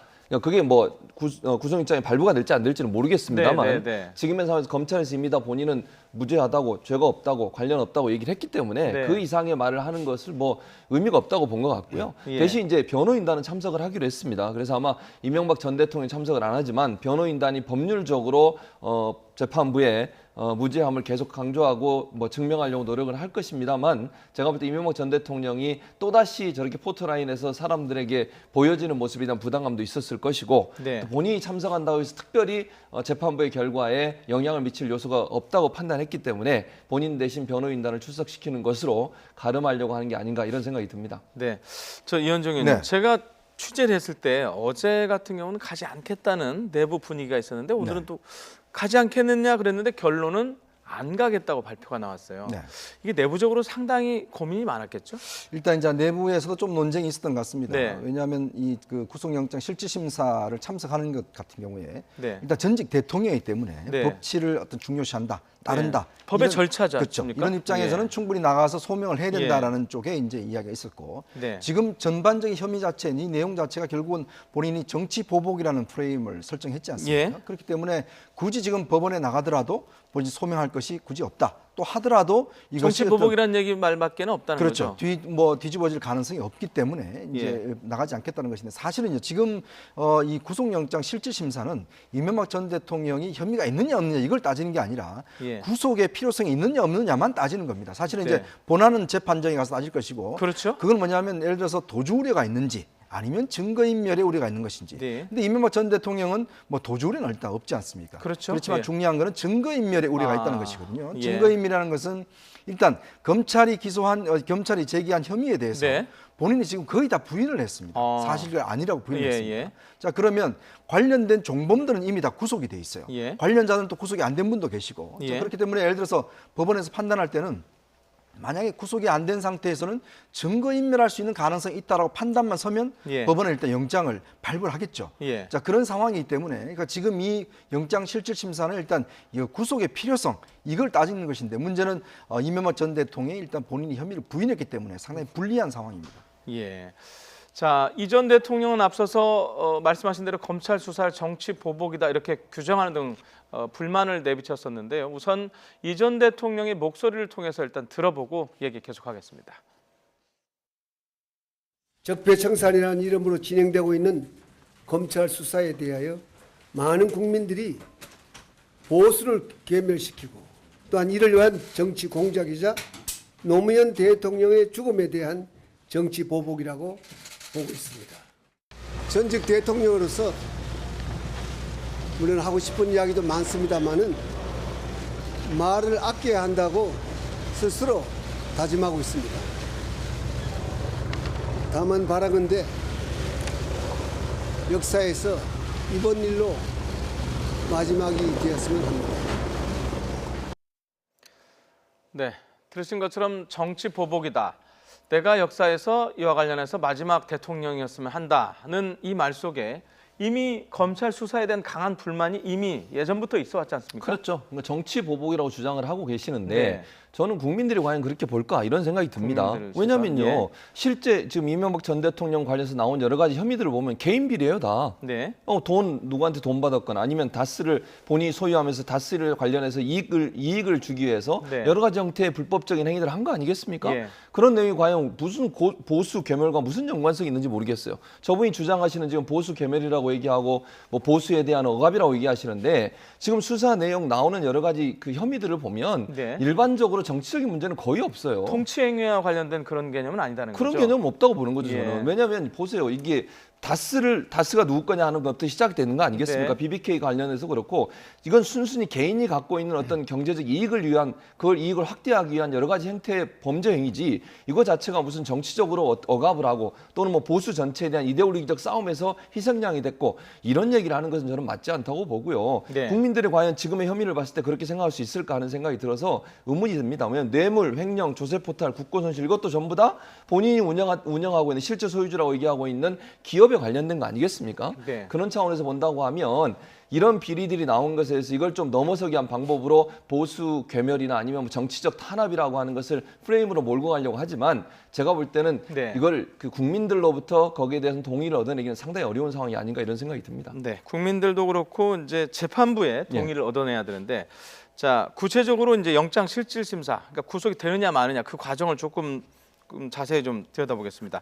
자 이현정 의원님, 검찰 법조 예전에 출입하셨죠? 그 과거 경험을 좀 바탕으로 좀 말씀을 좀 해주시죠. 자, 이 전 대통령이 이제 불출석한다고 했습니다. 이렇게 되면 지금 현재로 봐서 유리하게 작용할까요? 불리하게 작용할까요? 일단은 이제 실질 심사에 참석을 하지 않는 것은 일단 법원적으로 봐서는 좀 불리하게 판단할 가능성이 있습니다. 그러니까 이명박 전 대통령 측 이명박 전 대통령 측에 좀 불리하게 작용할 수가 있고 일단 영장 실질심사는 이제 1997년도에 형사소송법이 바뀌면서 실질심사 제도가 있었거든요. 그러면서 이제 예전에는 그냥 바로 영장을 발부를 했었는데 이제는 판사가 일단 그 발부 전에 미리 피의자를 불러서 일단 신문하는 그런 절차가 있죠. 아시겠지만 지난번 박근혜 전 대통령도 똑같은 절차를 밟아서 일단 영장이 집행이 됐지 않습니까? 그러니까 당시는 다른 게 일단 박근혜 전 대통령은 본인이 출두를 했고 그다음에 8시 40분 동안 굉장히 긴 시간입니다. 사실은 영장 실질심사 이렇게 오래 하지 않습니다. 그러니까 그 시간 동안 실제로 실질심사 했고 그다음에 이제 검찰 내 일부 공간에서 유치가 돼 있었습니다. 대기를 했죠? 이게 왜냐하면 이제 구인장을 원래 발부를 하게 돼 있습니다. 영장 실질심사 하게 되면 일단 피해자를 구인을 해서 일단 일정 공간에다가 이제 구인을 해놓고 그다음에 실질심사 하고 그다음에 영장이 발부가 되면 바로 집행을 해서 서울구치소에 이제 그때는 유치를 새벽 하거든요. 3시쯤인가 아마 그렇습니다. 새벽 3시에 발부가 됐고요. 바로 그때 새벽에 이제 서울구치소로 이제 입감이 된 이제 그런 상황인데 이번 같은 경우는 지금 원래 이게 참석을 안 하게 되면 아예 변호인 자체도 참석 안 하게 되면 그냥 판사가 서류만 가지고 판단을 해서 영장 발부 여부를 결정하게 됩니다. 근데 지금 이명박 전 대통령은 본인만 참석하지 않는 것이지 일단 변호인은 참석을 하겠다고 그랬어요. 아, 본인만 빠지는 거예요? 그렇습니다. 그래서 지금 이제는 검찰과 변호인이 함께 일단 참석을 해서 판사 앞에서 이제 실질 심사를 받게 돼 있습니다. 이제 그러면 그런 심사를 일단 거치게 돼 있고 그러면 그 상황에서는 그럼 이명박 전 대통령 어떻게 할 것인가? 그러면 예전 같으면은 원래 이제 검찰에 있는 쪽에 유치가 돼 있지 않습니까? 그러니까 그 당사자가 어디에 가 있는지가 되게 그렇죠. 궁금해요. 그게 굉장히 중요한데 사실 원래는 일반적으로 하자면 구인을 합니다. 구인을 해서 예. 신병을 확보하고 난 다음에 검찰이 그렇죠. 검찰이 예. 확보하고 난 다음에 예. 그 검찰에 이제 관리할 의무가 있는 것이거든요. 예. 관리하고 난 다음에 이제 발부가 되면 바로 서울구치소를 가는데 지금 일단 이명박 전 대통령 일단 전직 대통령이 좀 예우 차원에서 제가 볼 때는 예. 아마 검찰이 구인장 발부는 하지 않지 않을까. 구인장 발부는 안 한다. 그래서 일단은 이제 집에서 대기를 하다가 만약에 이제 영장이 발부가 되면 집에서 일단은 예. 이제 영장을 집행하나 아마 그런 수순을 밟지 않을까 싶습니다. 아, 예우를 해서 집에서 있다가 실질 심사 결과를 기다렸다가 만약에 발부가 되면 구치소로 가는 거고 그렇지 않고 발부가 되지 않으면 뭐 그냥 집에 계시는 그대로 집에 있는 걸로 된다. 자, 아마 그럴 가능성이 높을 것 같습니다. 그런데 문제는 이제 검찰에서 신병 확보의 필요성이 있다고 하면 또 구인영장을 한 24시간짜리를 발부할 수는 있죠. 그러니까 왜 그분만 특혜를 주느냐, 어디가 대기해야 되는 거 아니냐 이런 얘기가 나오면 예전에 뭐 박근혜 전 대통령 똑같이 했기 때문에 전직 대통령과 똑같이 한다는 차원에서는 영장을 발부해야 되는데 또 이제 검찰 입장에서는 여러 가지 고려할 점들이 있지 않겠습니까? 그렇다면 또 발부하지 않고 그냥 일단 집에서 계속 기다리게 하는 수도 있죠. 예, 저희 뭐 그 관련 뭐 거의 특보 방송을 준비하는 저희 언론사 입장에서 상당히 중요한 거거든요. 어디에 있는지에 대한 것도 동선이라는 게. 자, 교수님. 자, 지금 말씀하시기를 변호인은 참석을 한다고 했습니다. 예정대로 진행한다고 했습니다. 그러면 당사자만 없이 진행이 되는 거죠? 그러면 법리 공방은 그대로 이루어지는 건가요? 당연히 이루어질 수밖에 없죠. 검찰도 검찰 입장에서 구속의 필요성에 대해서 계속 강조를 할 것이고요. 이명박 전 대통령 변호인들은 이명박 전 대통령은 출석하지 않지만 법리적으로 구속의 사유가 없다라고 계속 법리 논쟁을 할 겁니다. 그래서 시간이 좀 오래 걸릴 가능성이 있어요. 건건이 지금 12건 정도 뭐 그 비리에 관련된 건수가 그 정도 되는데 건건마다 아마 이명박 전 대통령의 변호인 측에서는 구속의 사유가 없다라는 것을 끊임없이 강조할 것이고요. 검찰은 구속 사유서가 1000페이지 정도 돼요. 그걸 전부 다 이제 물론 판사가 미리 검토해보고 오지만 일단 검찰 입장에서는 왜 구속이 필요한지에 대해서 강하게 주장할 가능성이 있어서 제가 볼 때는 이제 영장실질심사에서 변호인들과 검찰 간에 치열한 법적 논쟁이 있을 가능성이 있다. 그걸 통해서 이제 판사가 판단하고 결정을 내릴 것으로 생각이 됩니다. 예, 판사의 판단. 조금 전에 의원님께서는 증거인멸 우려 이걸 강하게 말씀하셨는데 어떤 사안의 중대성, 그러니까 범죄 중대성도 좀 보지 않을까요? 그렇습니다. 사실 이제 지금 구속영장이 207페이지에 달합니다. 굉장히 긴데 207페이지. 제가 그걸 다 읽어보니까 한 절반 정도는 이제 다스가 어떤 과정을 통해서 성립이 됐는가. 다스의 성립 과정. 왜냐하면 이 다스가 사실 이명박 전 대통령 소유라가 돼야지만이 여기서 횡령이나 뇌물이나 이런 것들이 다 이제 성립할 수가 있거든요. 그래서 아마 검찰 쪽에서는 다스가 어떤 과정을 통해서 회사가 성립됐고 이제 발전됐는가 이거를 이제 중점적으로 조사를 한 것 같습니다. 그걸 보면 이명박 전 대통령이 현대건설 회장으로 있다가 퇴임을 하면서 정세영 회장이 당시에 현대장 정세영 회장이 자 다스라는 회사를 설립을 해봐라라고 이제 제안을 해서 당시에 이제 현대건설에 근무하던 과장으로 근무하던 김성호 과장을 본인이 이제 스카웃을 해서 그 회사 설립을 시켰다는 거죠. 처음에는 이제 의자가 뒤로 넘어가는 리클라이너를 하죠. 이제 그거를 만들다가 점점 커져서 다스라는 회사가 됐고 그 과정에서 일관되게 처음에 설립할 때 돈 3억 7천만 원도 이명박 전 대통령이 지불을 했고 그 다음에 모든 과정들을 이명박 전 대통령이 보고를 받고 지시를 했고 그렇지만 소유는 본인이 앞으로 했던 여러 가지 정책이나 이런 것 때문에 실제 다른 사람 명의로 해뒀다. 그다음에 이제 거기에서 다스에서 생겼던 비자금 330억 정도 되는 비자금을 다 써서 이걸 여러 가지 정치적 활동에 사용했다. 이런 증거들을 다 이제 제시를 했고 관련자 진술을 다 첨부를 했습니다. 이제 그렇다고 보면 아마 검찰 법원 쪽에서 봤을 때는 그런 정황에 비춰봐서 다스가 이명박 전 대통령의 회사의 심증이 상당히 간다. 그렇게 판단을 한다라면 아마 제가 볼 땐 그 연관성과 관련해서 아마 발부할 가능성이 상당히 높지 않을까 싶습니다. 예, 지금 모레 예상을 해보면 지금 이 말씀을 검찰이 그대로 할 수도 있을 것 같은데요. 이에 대해서 이명박 전 대통령 어떤 논리를 펼까요? 논리는 뻔합니다. 무슨 얘기냐면 실제적으로 소유한 적이 없다고 얘기할 거예요. 그러니까 실질적 소유가 아니다. 그렇죠. 문서적으로는 아무런 증거가 없어요 지금. 그러니까 이현정 의원님 말씀하신 게 논리적으로 맞죠. 저도 그렇게 동의하고 생각합니다. 그런데 이명박 전 대통령 변호인 측 입장에서는 그러면 아니 서류상으로 한 번도 이명박 전 대통령이 소유한 적이 없는데 왜 이명박 전 대통령이 소유냐라고 주장할 가능성이 있죠. 근데 이거는요, 잘 생각해 보십시오. 네. 범죄를 저지른 사람이 차명으로 갖고 있는 걸 그럼 자기가 소유했다고 얘기하겠습니까? 네. 그리고 실제적으로 이제 만약 뭐 이명박 전 대통령이 뭐 범죄를 했다 안 했다는 지금 단정적으로 얘기할 수 없는 거니까 그걸 차치하고라도 일반적으로 생각해 보면요, 범죄인들 중에는 만약에 본인이 범죄 행위를 하면서 다른 사람 차명으로 이런 것들을 하는 경우가 엄청나게 많아요. 네. 그렇게 해서 보통 범죄를 하지 누가 다 대놓고 자기 이름 해놓고 나서 범죄 행위를 하겠습니까? 그런 차원에서 본다고 하면 이명박 전 대통령의 변호인단이 주장하려고 하는 이런 주장이 과연 법원에서 받아들일 수 있을까? 여러 가지 범죄 사실들을 봤을 때 또는 정황적으로 봤을 때 차명으로 가져 있을 가능성이 있고, 또 이현정 의원님 지금 설명을 잘 해주신 것처럼 네. 다스가 생길 때부터 지금의 성장 과정까지 이명박 전 대통령의 개입과 관여가 명확하게 여러 군데서 증명되고 있기 때문에 제가 볼 때는 실제적으로 서류상으로 이명박 전 대통령의 소유라고 아무런 근거가 없다 할지라도 네. 차명 보유에 대해서 법원이 인정할 가능성이 높다고 보여집니다. 예. 자, 모레 이제 영장 실질 심사가 진행이 될 텐데요. 자, 이현정 의원님, 네. 아까 말씀하신 대로 법조 출입하신 경험을 네. 바탕으로 저희 모레 그 시간표를 대략 좀 생각을 해볼까요? 네.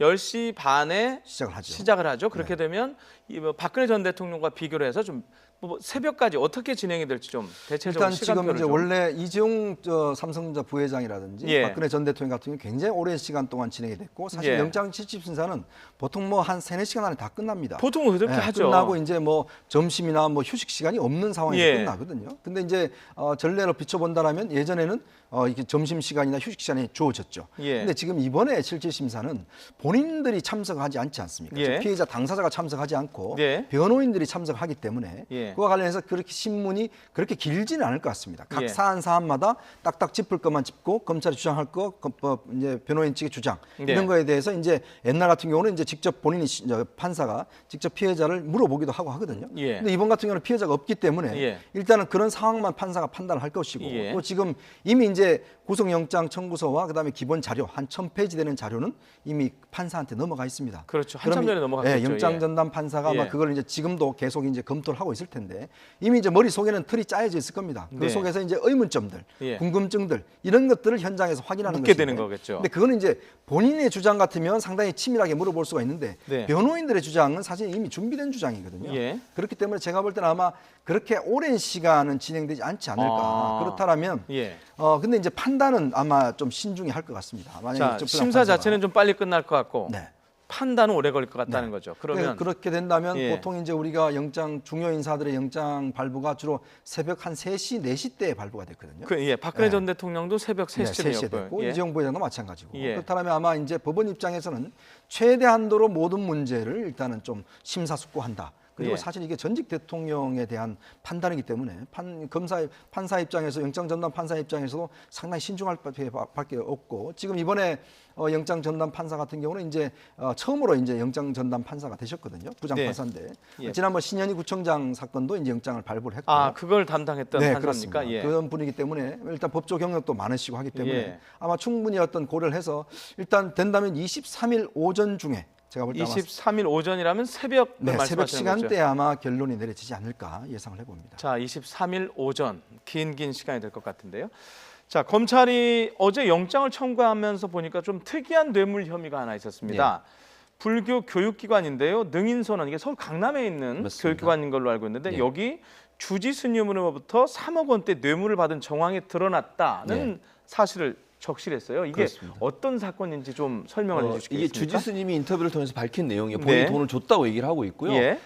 당선되고 나서 김백준 전 기획관과 여러 명, 한 3명 정도가 본인을 찾아왔다는 거죠. 그리고 당선 축하금으로 돈을 좀 보내달라라고 이명박 전 대통령이 연락을 했고. 잠깐만요. 예. 여기에서도 지금 김백준 전 기획관의 이름이 나오는데 나오죠. 이분이 또 얘기한 사실일까요? 그렇죠. 이게? 이 부분이 얘기한 거예요. 예. 그러니까 김백준 전 기획관이 검찰에서 진술을 한 것이고요. 예. 또 지금 저기 지광스님이라고 나오고 있는데 화면에 지광스님도 그걸 예. 확인을 해줬습니다. 그러니까 예. 본인이 돈을 준 거 맞다고 얘기했고요. 예. 그때 이제 김백준 전 기획관 등 MB 측근 3사람이 찾아와서 당선이 확실하니까 네. 축하금을 좀 보내달라. 이렇게 해서 현금을 요청했다는 겁니다. 그리고 이제 하나 뭐가 또 나왔냐면 예. 이 돈을 받으면서 저 지광스님이 운영하고 있는 능인선원을 어떤 그 학교를 설립하는데 도움을 좀 달라. 그러니까 예를 들면 불교 대학을 설립하는데 도움을 달라. 아마 근데 지금 능인선언이 예전부터 불교 대학이 있었거든요. 근데 그게 아마 비인가, 예를 들면 교육부의 인가를 받지 않은 자체적인 학교였던 것 같은데 그걸 교육부 인가를 받게 해달라는 어떤 그런 요청을 한 게 아닌가. 그렇게 되면 이제 결국 뇌물이 되지 않겠습니까? 그러니까 뭔가 돈을 주고서 본인이 이익을 얻기 위해서 했다고 하면 뇌물이 되기 때문에 이번 검찰의 영장 청구서에 이게 포함이 돼 있습니다. 지금. 그러니까 지광 스님이 돈을 준 거, 그리고 돈을 달라고 MB가 직접 요청을 했고 그걸 김백준 전 기획관이 가서 받아온 내용, 이 내용이 또 들어가 있어서 그 전에 우리가 알고 있었던 내용하고 또 새로운 내용들이 함께 영장에 포함됐다고 볼 수 있겠습니다. 예, 조금 전에 소개됐던 지광 스님의 말을 보면요, 당선이 확실하니 축하금을 보내달라 이 말인데 물론 주장입니다. 물론 주장인데.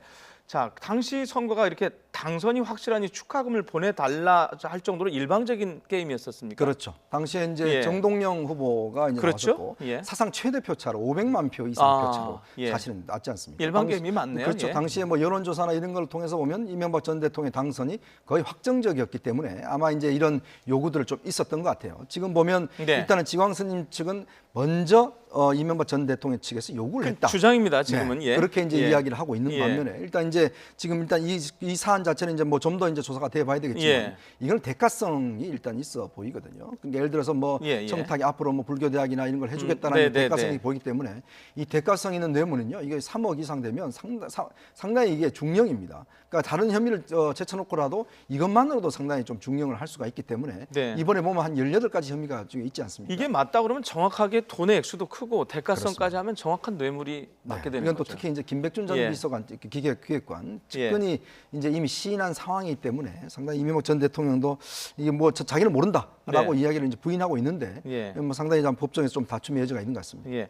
제 종교 문제라 좀 언급하기가 좀 그렇지만은 오늘 아침에 전직 불교 관계자가 라디오 방송에 나와서 이런 얘기를 하더라고요. 이런 일이 아마 더 있었을 수도 있다. 이런 뭐 본인의 주장입니다. 이런 얘기를 하더라고요. 그래서 이런 거에 대한 것들이 조사를 더 해야 되는 거 아니냐 이런 얘기를 하던데요. 뭐 그럴 가능성은 충분히 있죠. 뭐 드러난 게 없으니까 뭐라고 확정돼서 얘기할 수는 없지만 이게 능인 선언이 하나의 예가 된다고 하면 이런 형태로 거의 뭐 당선이 확실된 상황에서 여러 군데로부터 돈이나 뇌물을 받았을 가능성을 우리가 추측해 볼 수는 있는 거죠. 근데 지금 어떤 내용이 안 나온 상황에서 뭐 그렇다 아니다라고 단정적으로 얘기할 수는 없지만 그런 이제 불교계 인사가 그런 얘기를 하는 것도 어찌 보면 상식적으로 생각해 보면 이렇게 능인 선언이라는 곳에서 돈을 3억이나 받았다고 하면 다른 곳에는 그럼 요청 안 했겠느냐라고 하는 의문이 생길 수 있는 거 아니겠습니까? 또 이명박 전 대통령이 갖고 계신 종교는 지금 이제 불교가 아니고 다른 쪽이지 않습니까? 그런 쪽에서도 혹시나 모르겠습니다만 그럴 가능성에 대해서도 수사가 필요한 부분이 있다고 생각이 됩니다.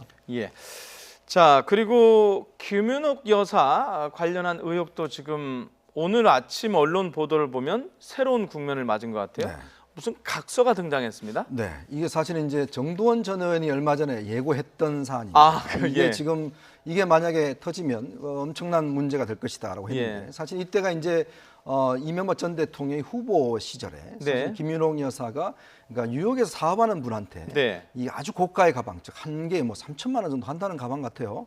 가방 하나에 3천만 원짜리가 고급 있습니까? 브랜드의 이 브랜드라는 있어요? 가방인데 그 가방을 이제 식사를 하면서 선물로 줬다는 것이죠. 근데 문제는 그 안에 3만 달러가 이제 있었다는 것인데 이거에 대해서는 조금의 논란이 있습니다만은 일단 3만 달러가 담긴 고급 핸드백을 김윤옥 여사한테 줬는데 이분이 이제 여러 가지 뭐 인쇄업을 했던 분인 것 같아요. 근데 이제 문제는 이게 나중에 이걸 알고 교포신문 쪽에서 취재를 들어갔답니다. 그럼 예를 들어서 선거 전에 이런 게 터지면 이건 당선에 결정적 영향을 줄 수가 있는 것이거든요. 그래서 아마 이제 정두원 의원이 본인 돈으로 사재로 이제 한 2,800만 원 정도를 주고 이 기사를 일단 막은 모양이에요. 근데 문제는 그 뒤에도 이 업체가 계속적으로 자신들이 요청했던 그 인쇄업과 관련된 이제 그걸 달라. 그래서 또 추가적인 어떤 또 이 돈을 줬던 것 같고 그래서 이제 뇌물의 어떤 거래가 있어서 사실 이게 이제 당시 전두원 의원이 각서까지 써주면서 사실 이걸 좀 막았다라고 이제 이미 이제 밝힌 상황이고 이제 이게 각서가 오늘 이제 언론을 통해서 공개가 됐거든요. 이제 이런 걸 비춰보면 실제로 이제 김윤옥 여사에 대한 조사도 이게 불가피하지 않는가. 지금 왜냐하면 국정원 특활비 10만 달러가 지금 김희중 전 비서관이 이 전달을 김민옥 여사한테 그쪽을 했다는 거죠. 예. 그러면 이 돈이 그럼 어디에 사용이 됐는지 문제는 이 돈에 대해서 이명박 전 대통령이 유일하게 인정을 했습니다. 대북 공작금을 근데 이거는 썼다고 자기가 했잖아요. 대북 공작금을 썼다라고 이야기를 하고 있거든요. 그러면 일단 김민옥 여사가 쓴 것 같이 이 돈과 그다음에 이제 10만 달러 또 추가적으로 또 더 나올 게 있다고 해요. 그렇다면 김민옥 여사도 이번에 조사에서는 피할 수 없는 게 아닌가 그런 생각이 듭니다. 자, 그러면 당장 실질심사가 모레인데요. 그 전에 김민옥 여사를 뭐 검찰에서 지금 아마 뭐 여러 가지 상황을 감안해서 조사를 하긴 하는데 비공개를 하지 않느냐 이런 보도가 있는데 그렇습니다. 그렇게 하는데 그 전에 할까요? 유리할까요? 제 생각에는 그러니까 내부적으로는 조사를 하고 있겠지만 김민옥 여사에 대한 비공개 조사를 영장 실질심사 전에 하기는 좀 어려울 겁니다. 부담이 될 가능성이 있고요. 아무래도 이제 내산을 할 겁니다. 내산은 쭉 하면서 자료를 모으겠죠. 아니면 관련된 사람들을 불러서 진실에 대해서 물어보고 진술을 얻고 또는 참고인 조사 같은 걸 통해서 서류 정도는 만들어 놓겠지만 사실은 김민옥 여사를 만약에 조사를 한다고 하면 제가 볼 때는 모든 자료들을 다 조사한 다음에 마지막으로 김민옥 여사를 조사하지 않겠습니까? 그런 차원이라고 하면 영장 실질심사가 끝난 이후에 아마 모처에서 비공개로 할 가능성이 있다고 저는 보여지고요. 지금 현재 김민옥 여사 건 같은 경우에는 지금 말씀해 주셨지만 국정원 특활비 문제도 있지만 조선업체로부터 5억 원 받은 지금 의혹도 있고요. 또 하나 미국 사업가로부터 돈 받았고 또 다스가 발급한 법인카드를 사용했다는 증거 그런 여러 가지 정황들이 나온 거 아니겠습니까? 그건 이명박 전 대통령도 조사받으면서 우리 가족이 같이 썼다 이런 얘기 했었고요. 본인들 한 수백만 원 정도 썼다고 해서 4억 정도가 법인카드가 쓴 게 기록이 남아 있기 때문에 그 부분도 사실은 김민옥 여사를 불러서 확인할 부분이 있는 것 같아요. 그런 차원이라고 하면 아마 이제 영장 실질심사가 끝나고 나면 어떤 결과가 나오든 그 이후에 김민옥 여사에 대한 비공개 조사가 이루어질 가능성은 충분히 있는 것으로 생각이 됩니다. 네.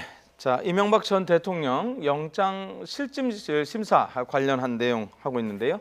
자, 이제 마지막 질문 두 분한테 같은 질문 드려야 될 것 같습니다.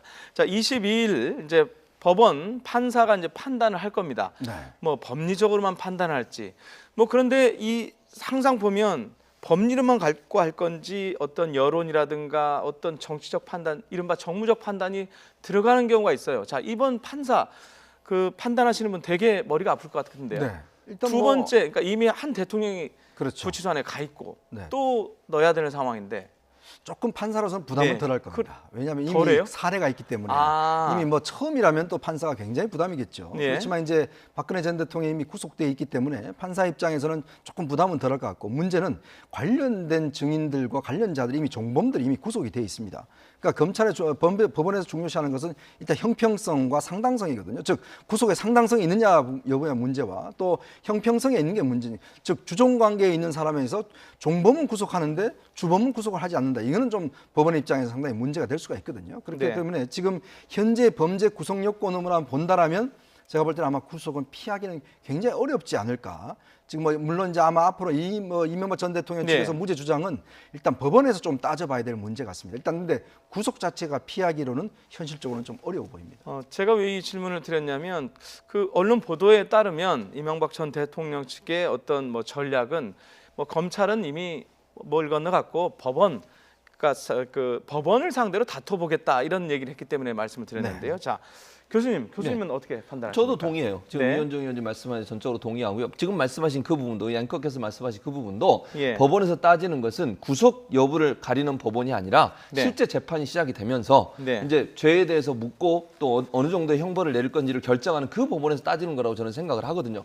구속영장 발부의 요소 중에 아까 도주 우려나 증거인멸 얘기도 하셨는데 또 다른 요소가 있습니다. 그게 뭐냐면 범죄행위가 소명이 됐냐 안 됐냐예요. 근데 범죄행위가 대체적으로 제가 볼 때 검찰이 조사한 내용을 보면 소명될 확률이 높다고 저는 보여지고 중형이 선고될 가능성이 있을 때는 또 영장을 발부하게 돼 있습니다. 형평성 문제는 아까 이현정 의원님 말씀하셨고요. 형평성 문제를 얘기하면서 또 검찰이 무슨 얘기까지 한 줄 아세요? 박근혜 전 대통령 때도 이런 형태로 했는데 이명박 전 대통령 그보다 훨씬 더 무겁다라고 얘기하는 얘기까지 했습니다. 그런 형평성까지 다 따진다고 하면 제가 볼 때는 이 재판부 입장에서는 정치적 고려를 하지 않을 걸로 봅니다. 그리고 안 해야 되는 게 맞는 것이고요. 판사가 정치적 고려를 하면 안 되는 것이죠. 범죄 행위에 대해서 정말 범죄 행위가 있고 구속의 사유가 있다고 하면 당연히 그가 누가 됐든 지금 일반인이고 시민이고 법 앞에 누구나 평등한 상황이기 때문에 정치적 고려 없이 법리적 판단을 통해서 범죄 행위가 소명이 된다고 하면 저는 개인적으로 구속영장이 발부될 가능성이 높다고 봅니다. 오로지 법대로만 하는 게 맞다. 그렇죠. 자. 오는 22일 그리고 23일 새벽까지 이명박 전 대통령 그리고 그의 가족들에겐 아주 긴 시간이 될 것 같은데요. 여기까지 듣도록 하겠습니다. 이현종 문화일보 논설위원님, 최진봉 성공회대 교수님이었습니다. 고맙습니다.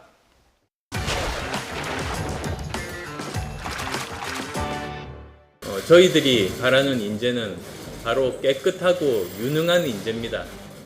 그리고 그것이 바로 우리 바른미래당의 지방정부 상에도 맞는 인재이기도 합니다. 널리 인재를 앞으로 찾겠습니다. 한 분씩 또는 그룹으로 여러분들을 이제 선보일 그런 기회를 앞으로 가질 수가 있을 겁니다.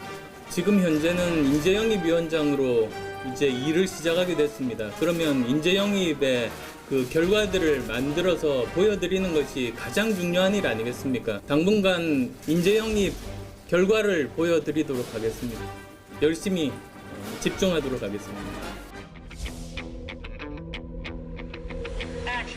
많은 후보분들 열심히 찾겠습니다. 열심히 찾겠습니다. 제가 출마할까봐 무섭다는 표현으로 받아들였습니다. 무섭다는 표현으로 받아들였습니다. 저는 일단 본인 결심이 제일 중요하다. 그런데 너무 늦어지면 좀 그러니까 안철수 전 대표께서 서울시장 출마를 결심을 하신다면 저는 이 당 대표로서 전폭적으로 도와드릴 그런 생각입니다. 똑같은 생각이죠.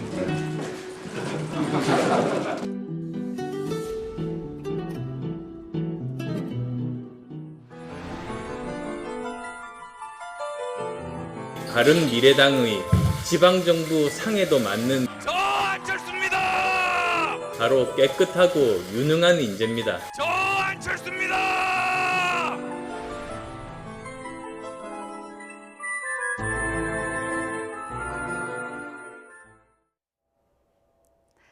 LPGA 투어에서 1년 만에 우승한 골프 여제 박인비 선수가 세계 랭킹 9위에 올랐습니다. 한껏 물오른 감각이 이어진 만큼 모레 개막하는 기아 클래식에서 LPGA 통산 20승 고지에 오르게 될지 관심입니다. 이승현 기자입니다. 절정의 퍼팅 감각을 선보이며 1년 만에 LPGA 우승 트로피를 들어올린 박인비. 최종 라운드에서 4개 연속 버디를 잡아내며 골프 여제의 위상을 아낌없이 드러냈습니다. 지난해 허리 부상의 여파를 완벽히 떨쳐내며 LPGA 통산 19승을 달성했습니다. 1년 만에 LPGA 우승으로 박인비의 세계 랭킹도 지난주 19위에서 이번 주 9위로 도약했습니다. 박인비가 세계 랭킹 10위 안에 이름을 올린 것은 지난해 10월 말 이후 5개월 만입니다. 파운더스컵에서 전성기 시절의 감각을 선보인 만큼 세계 1위 탈환 목표도 그리 멀지 않습니다. 그 첫 발판은 곧 개막하는 기아 클래식 무대입니다. 박인비가 이번 대회에서 우승하면 LPGA 통산 20승 고지에 오르게 됩니다. 특히 파운더스컵에 불참했던 세계 랭킹 1위 펑산산과 2위 렉시 톰프슨, 3위 유소연도 이번 대회에 참가합니다. 말 그대로 세계 최강들끼리 정면 승부를 겨루며 내공을 발휘하게 되는 셈입니다. 여기서 박인비가 승기를 잡는다면 29일 개막하는 시즌 첫 메이저 대회 아나 인스퍼레이션에서도 분위기를 리드할 수 있습니다.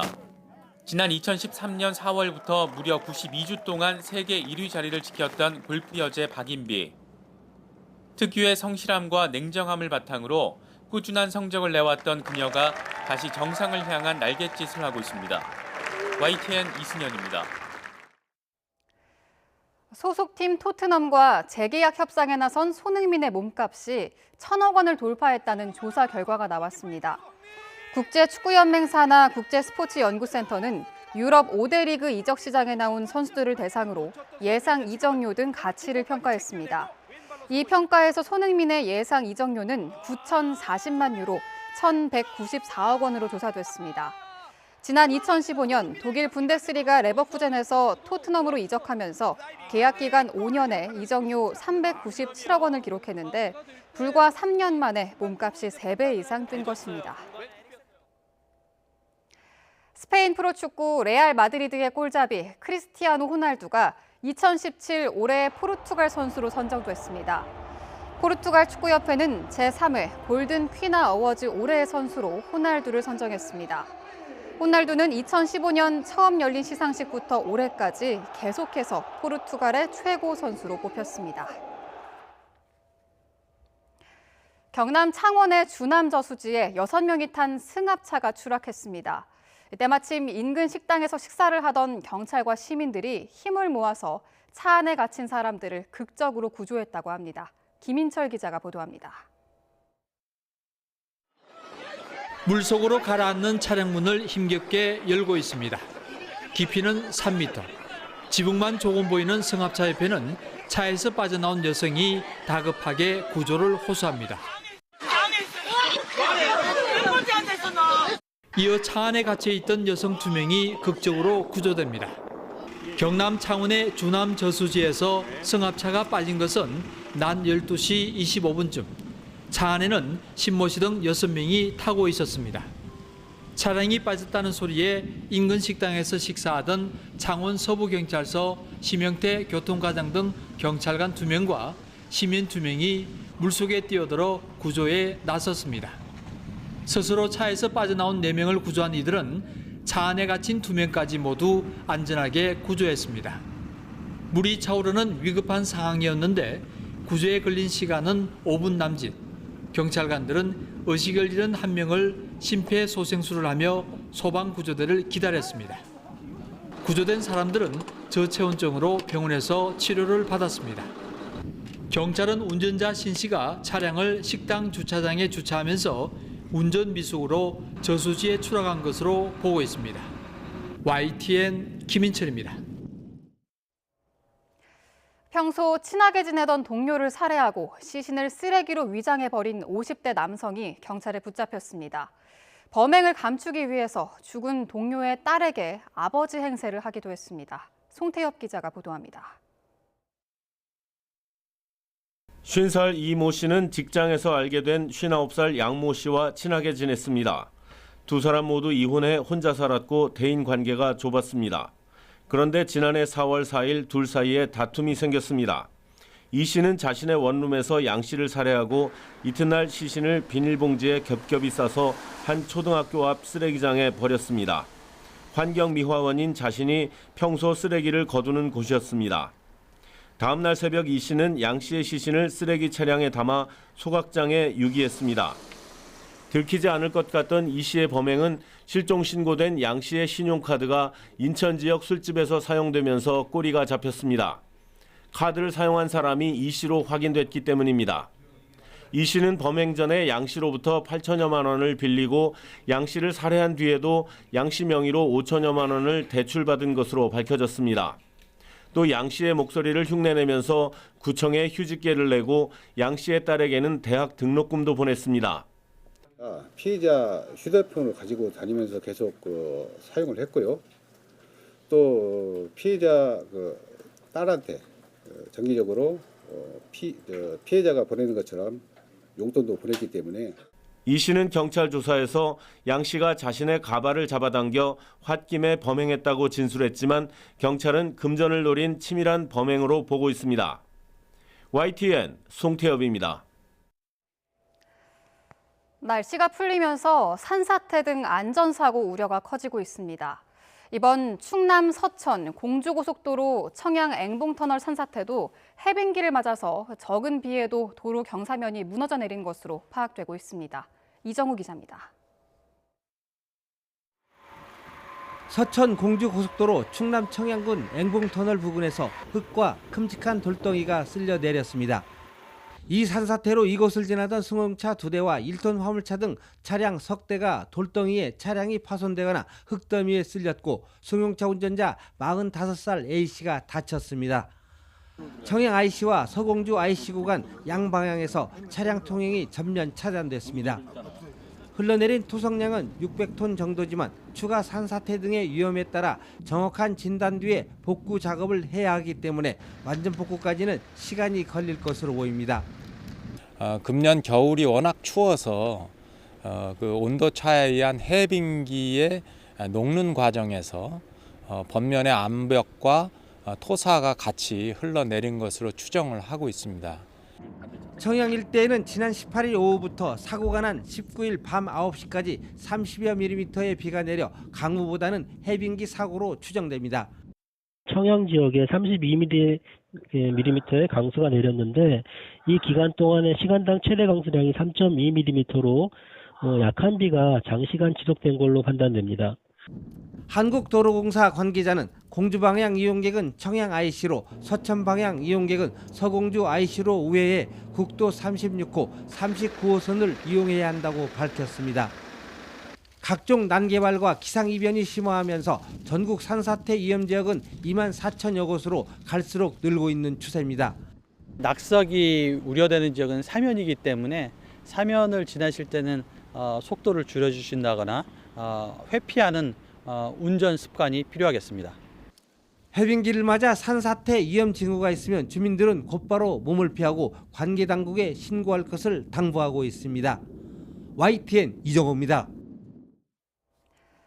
병원 내 가혹 행위에 못 이겨 투신했다는 의혹이 제기된 서울 아산병원 간호사 고 박선욱 씨에 대한 이른바 태움 가해를 확인할 수 없었다고 경찰이 밝혔습니다.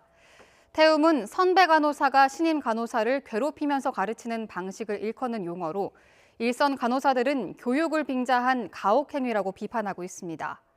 서울 송파경찰서는 지난달 15일 투신해 숨진 박 씨와 관련해 참고인 조사 등을 벌인 결과 가혹 행위와 관련한 자료를 발견하지 못해 범죄 혐의 없이 내사 종결 처리하기로 했다고 밝혔습니다. 하지만 유족 측은 박 씨가 업무 도중 실수한 이후 과도한 부담을 느꼈는데도 제대로 수사가 이루어지지 않았다고 반발하고 있습니다.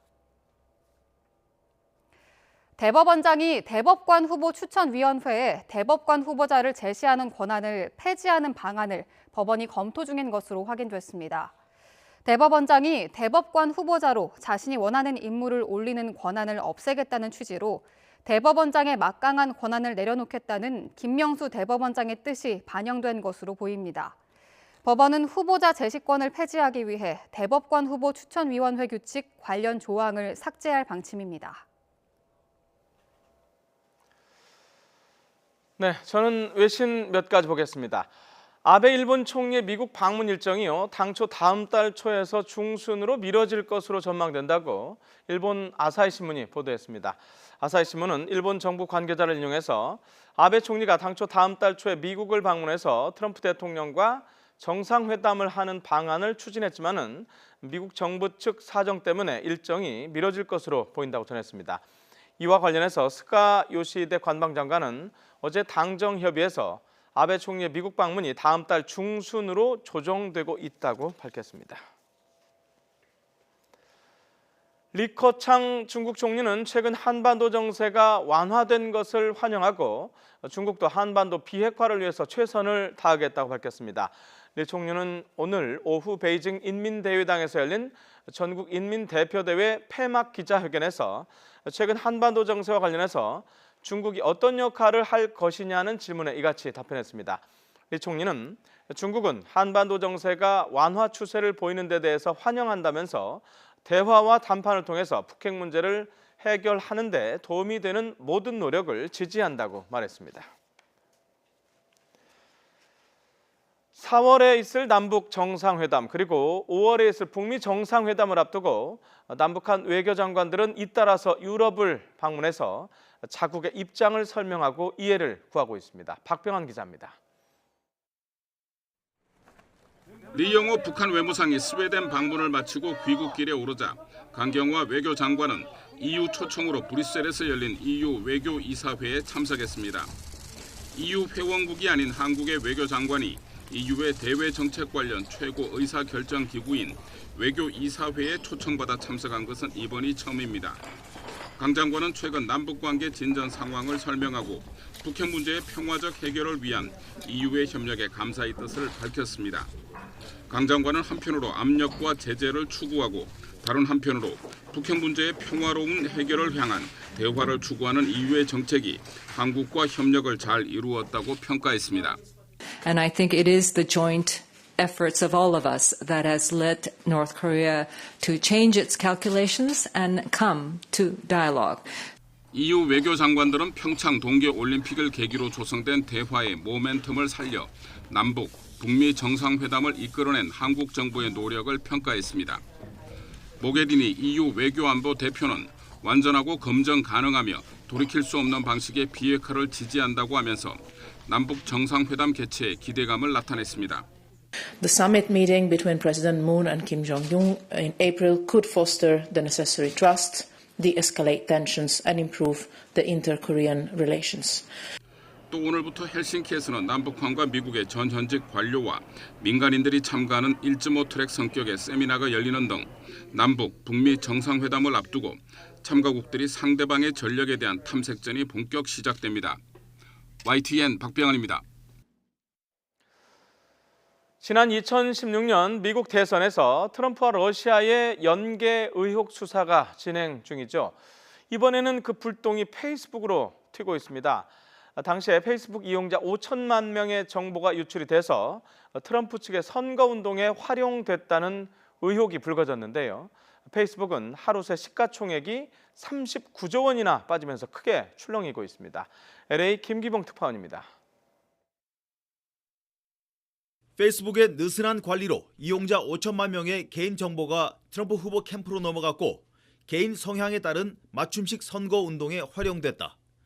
정보 수집을 직접 도맡았던 분석회사 캠브리지 애널리티카의 핵심 멤버 크리스 왈리의 내부자 고발 내용입니다.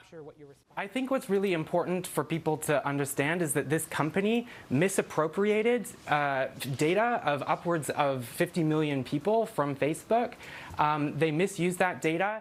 개인 정보 수집은 설문조사를 통한 방식인데 설문 대가로 돈을 주되 특정 앱을 깔게 하는 방식으로 이루어진 것으로 전해졌습니다.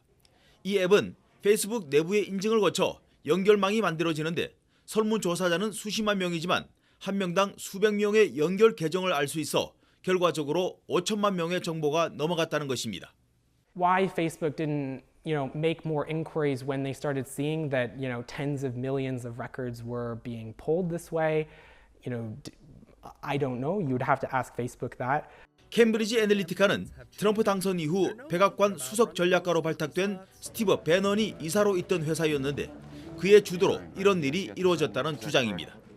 Steve wanted weapons for his culture war. That's what he wanted, and we offered him a way to accomplish what he wanted to do. 이런 폭로에 대해 캠브리지 애널리티카는 페이스북으로 받은 데이터를 대선 이전에 모두 삭제했다고 주장했지만 페이스북은 지난 17일 이 회사의 계정을 차단했습니다. 하지만 불미스러운 소식은 곧바로 주가로 연결돼 페이스북의 시가총액은 장중 최대 46조 원이 증발했다가 6.77%, 39조 원이 빠진 상태로 마감됐습니다. LA에서 YTN 김기봉입니다. 미국 남서부 텍사스주에서 연쇄 폭발 사건이 잇따라 일어나서 피해자들이 속출하면서 주민들의 공포감이 확산하고 있습니다. 현지 시간으로 19일 저녁이었는데요. 텍사스주 오스틴 남서부 지역에서 자전거를 타고 가던 20대 백인 남성 2명입니다. 주변에서 터진 폭발물 때문에 크게 다쳤습니다. 경찰은 누군가 폭발물에 연결한 철사를 눈에 띄지 않게 설치해놓고 지나가는 행인을 노린 것으로 보고 있습니다. 앞서 지난 2일과 12일에는 가정집 3곳에서 소포 상자처럼 꾸민 폭탄이 터져서 주민 2명이 숨졌고요. 2명이 다쳤습니다. 경찰은 일단 4건의 연쇄 폭발 사건이 모두 동일범의 소행인 것으로 보고 범인과 관련한 정보를 제공하는 사람에게 현상금을 1억 2천만 원을 주기로 했습니다. 네, 미국 실리콘밸리는요, 스타트업의 요람으로 불릴 정도로 창업이 상당히 활성화되어 있는 곳입니다. 다양한 지원과 모험적인 투자로 실패를 두려워하지 않는 토양을 만드는 것이 그 원인으로 꼽히고 있는데요. 연속 기획입니다. 꿈꾸는 과학 세계를 무대로 오늘은 창업 천국에 뛰어든 과학도들을 만나보겠습니다. 이동훈 기자가 취재했습니다.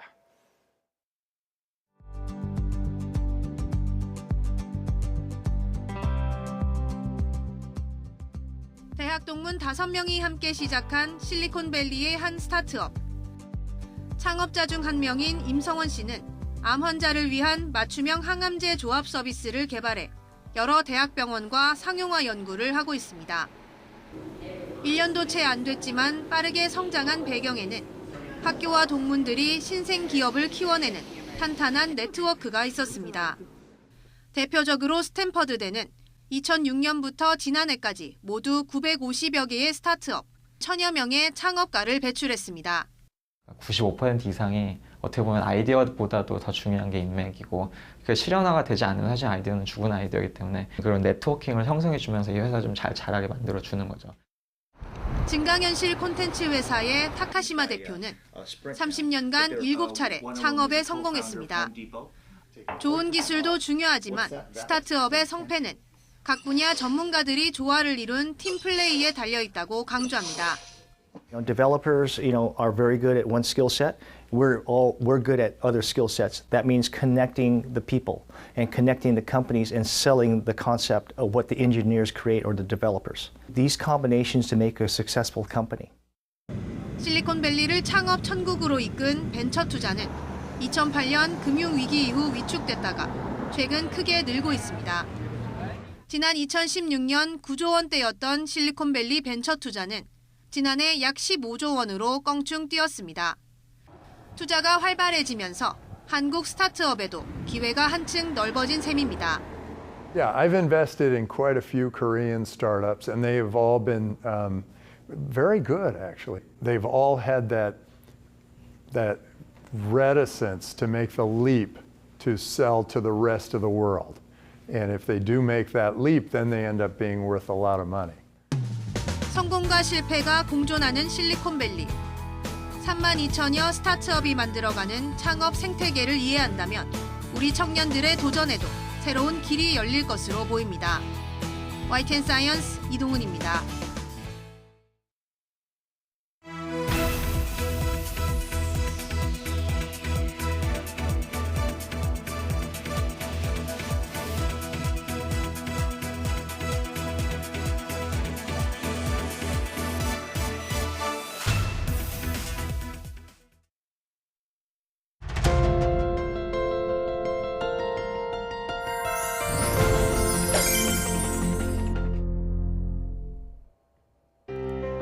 지난달 21일 경기도 남양주경찰서에 한 통의 신고 전화가 접수됩니다. 도로 위에 새가 있다는 내용이었는데요. 작은 오리찜으로 생각하고 현장에 출동한 경찰은 새를 보고 깜짝 놀랐습니다. 차들이 쌩쌩 오가는 어두운 도로 위에 위험하게 앉아있던 건 천연기념물 고니. 지난달 추운 날씨에 한강물이 얼자 먹이를 찾아서 도로로 올라왔던 건데요. 경찰은 혹시 모를 사고에 대비해 도로를 통제하고 고니 구조 작전에 나섰습니다. 쫓고 쫓기는 추격전 끝에 고니를 잡은 경찰은 안전하게 종이박스에 고니를 넣어서 119 대원들에게 인계했는데요. 자칫 생명을 잃을 뻔했던 소중한 천연기념물 고니는 무사히 인근의 고니학교로 보내졌다고 합니다. 네, 뉴스인 화요일 순서는 여기까지입니다. 행복한 오후 시간 보내시기 바랍니다. 여러분 고맙습니다.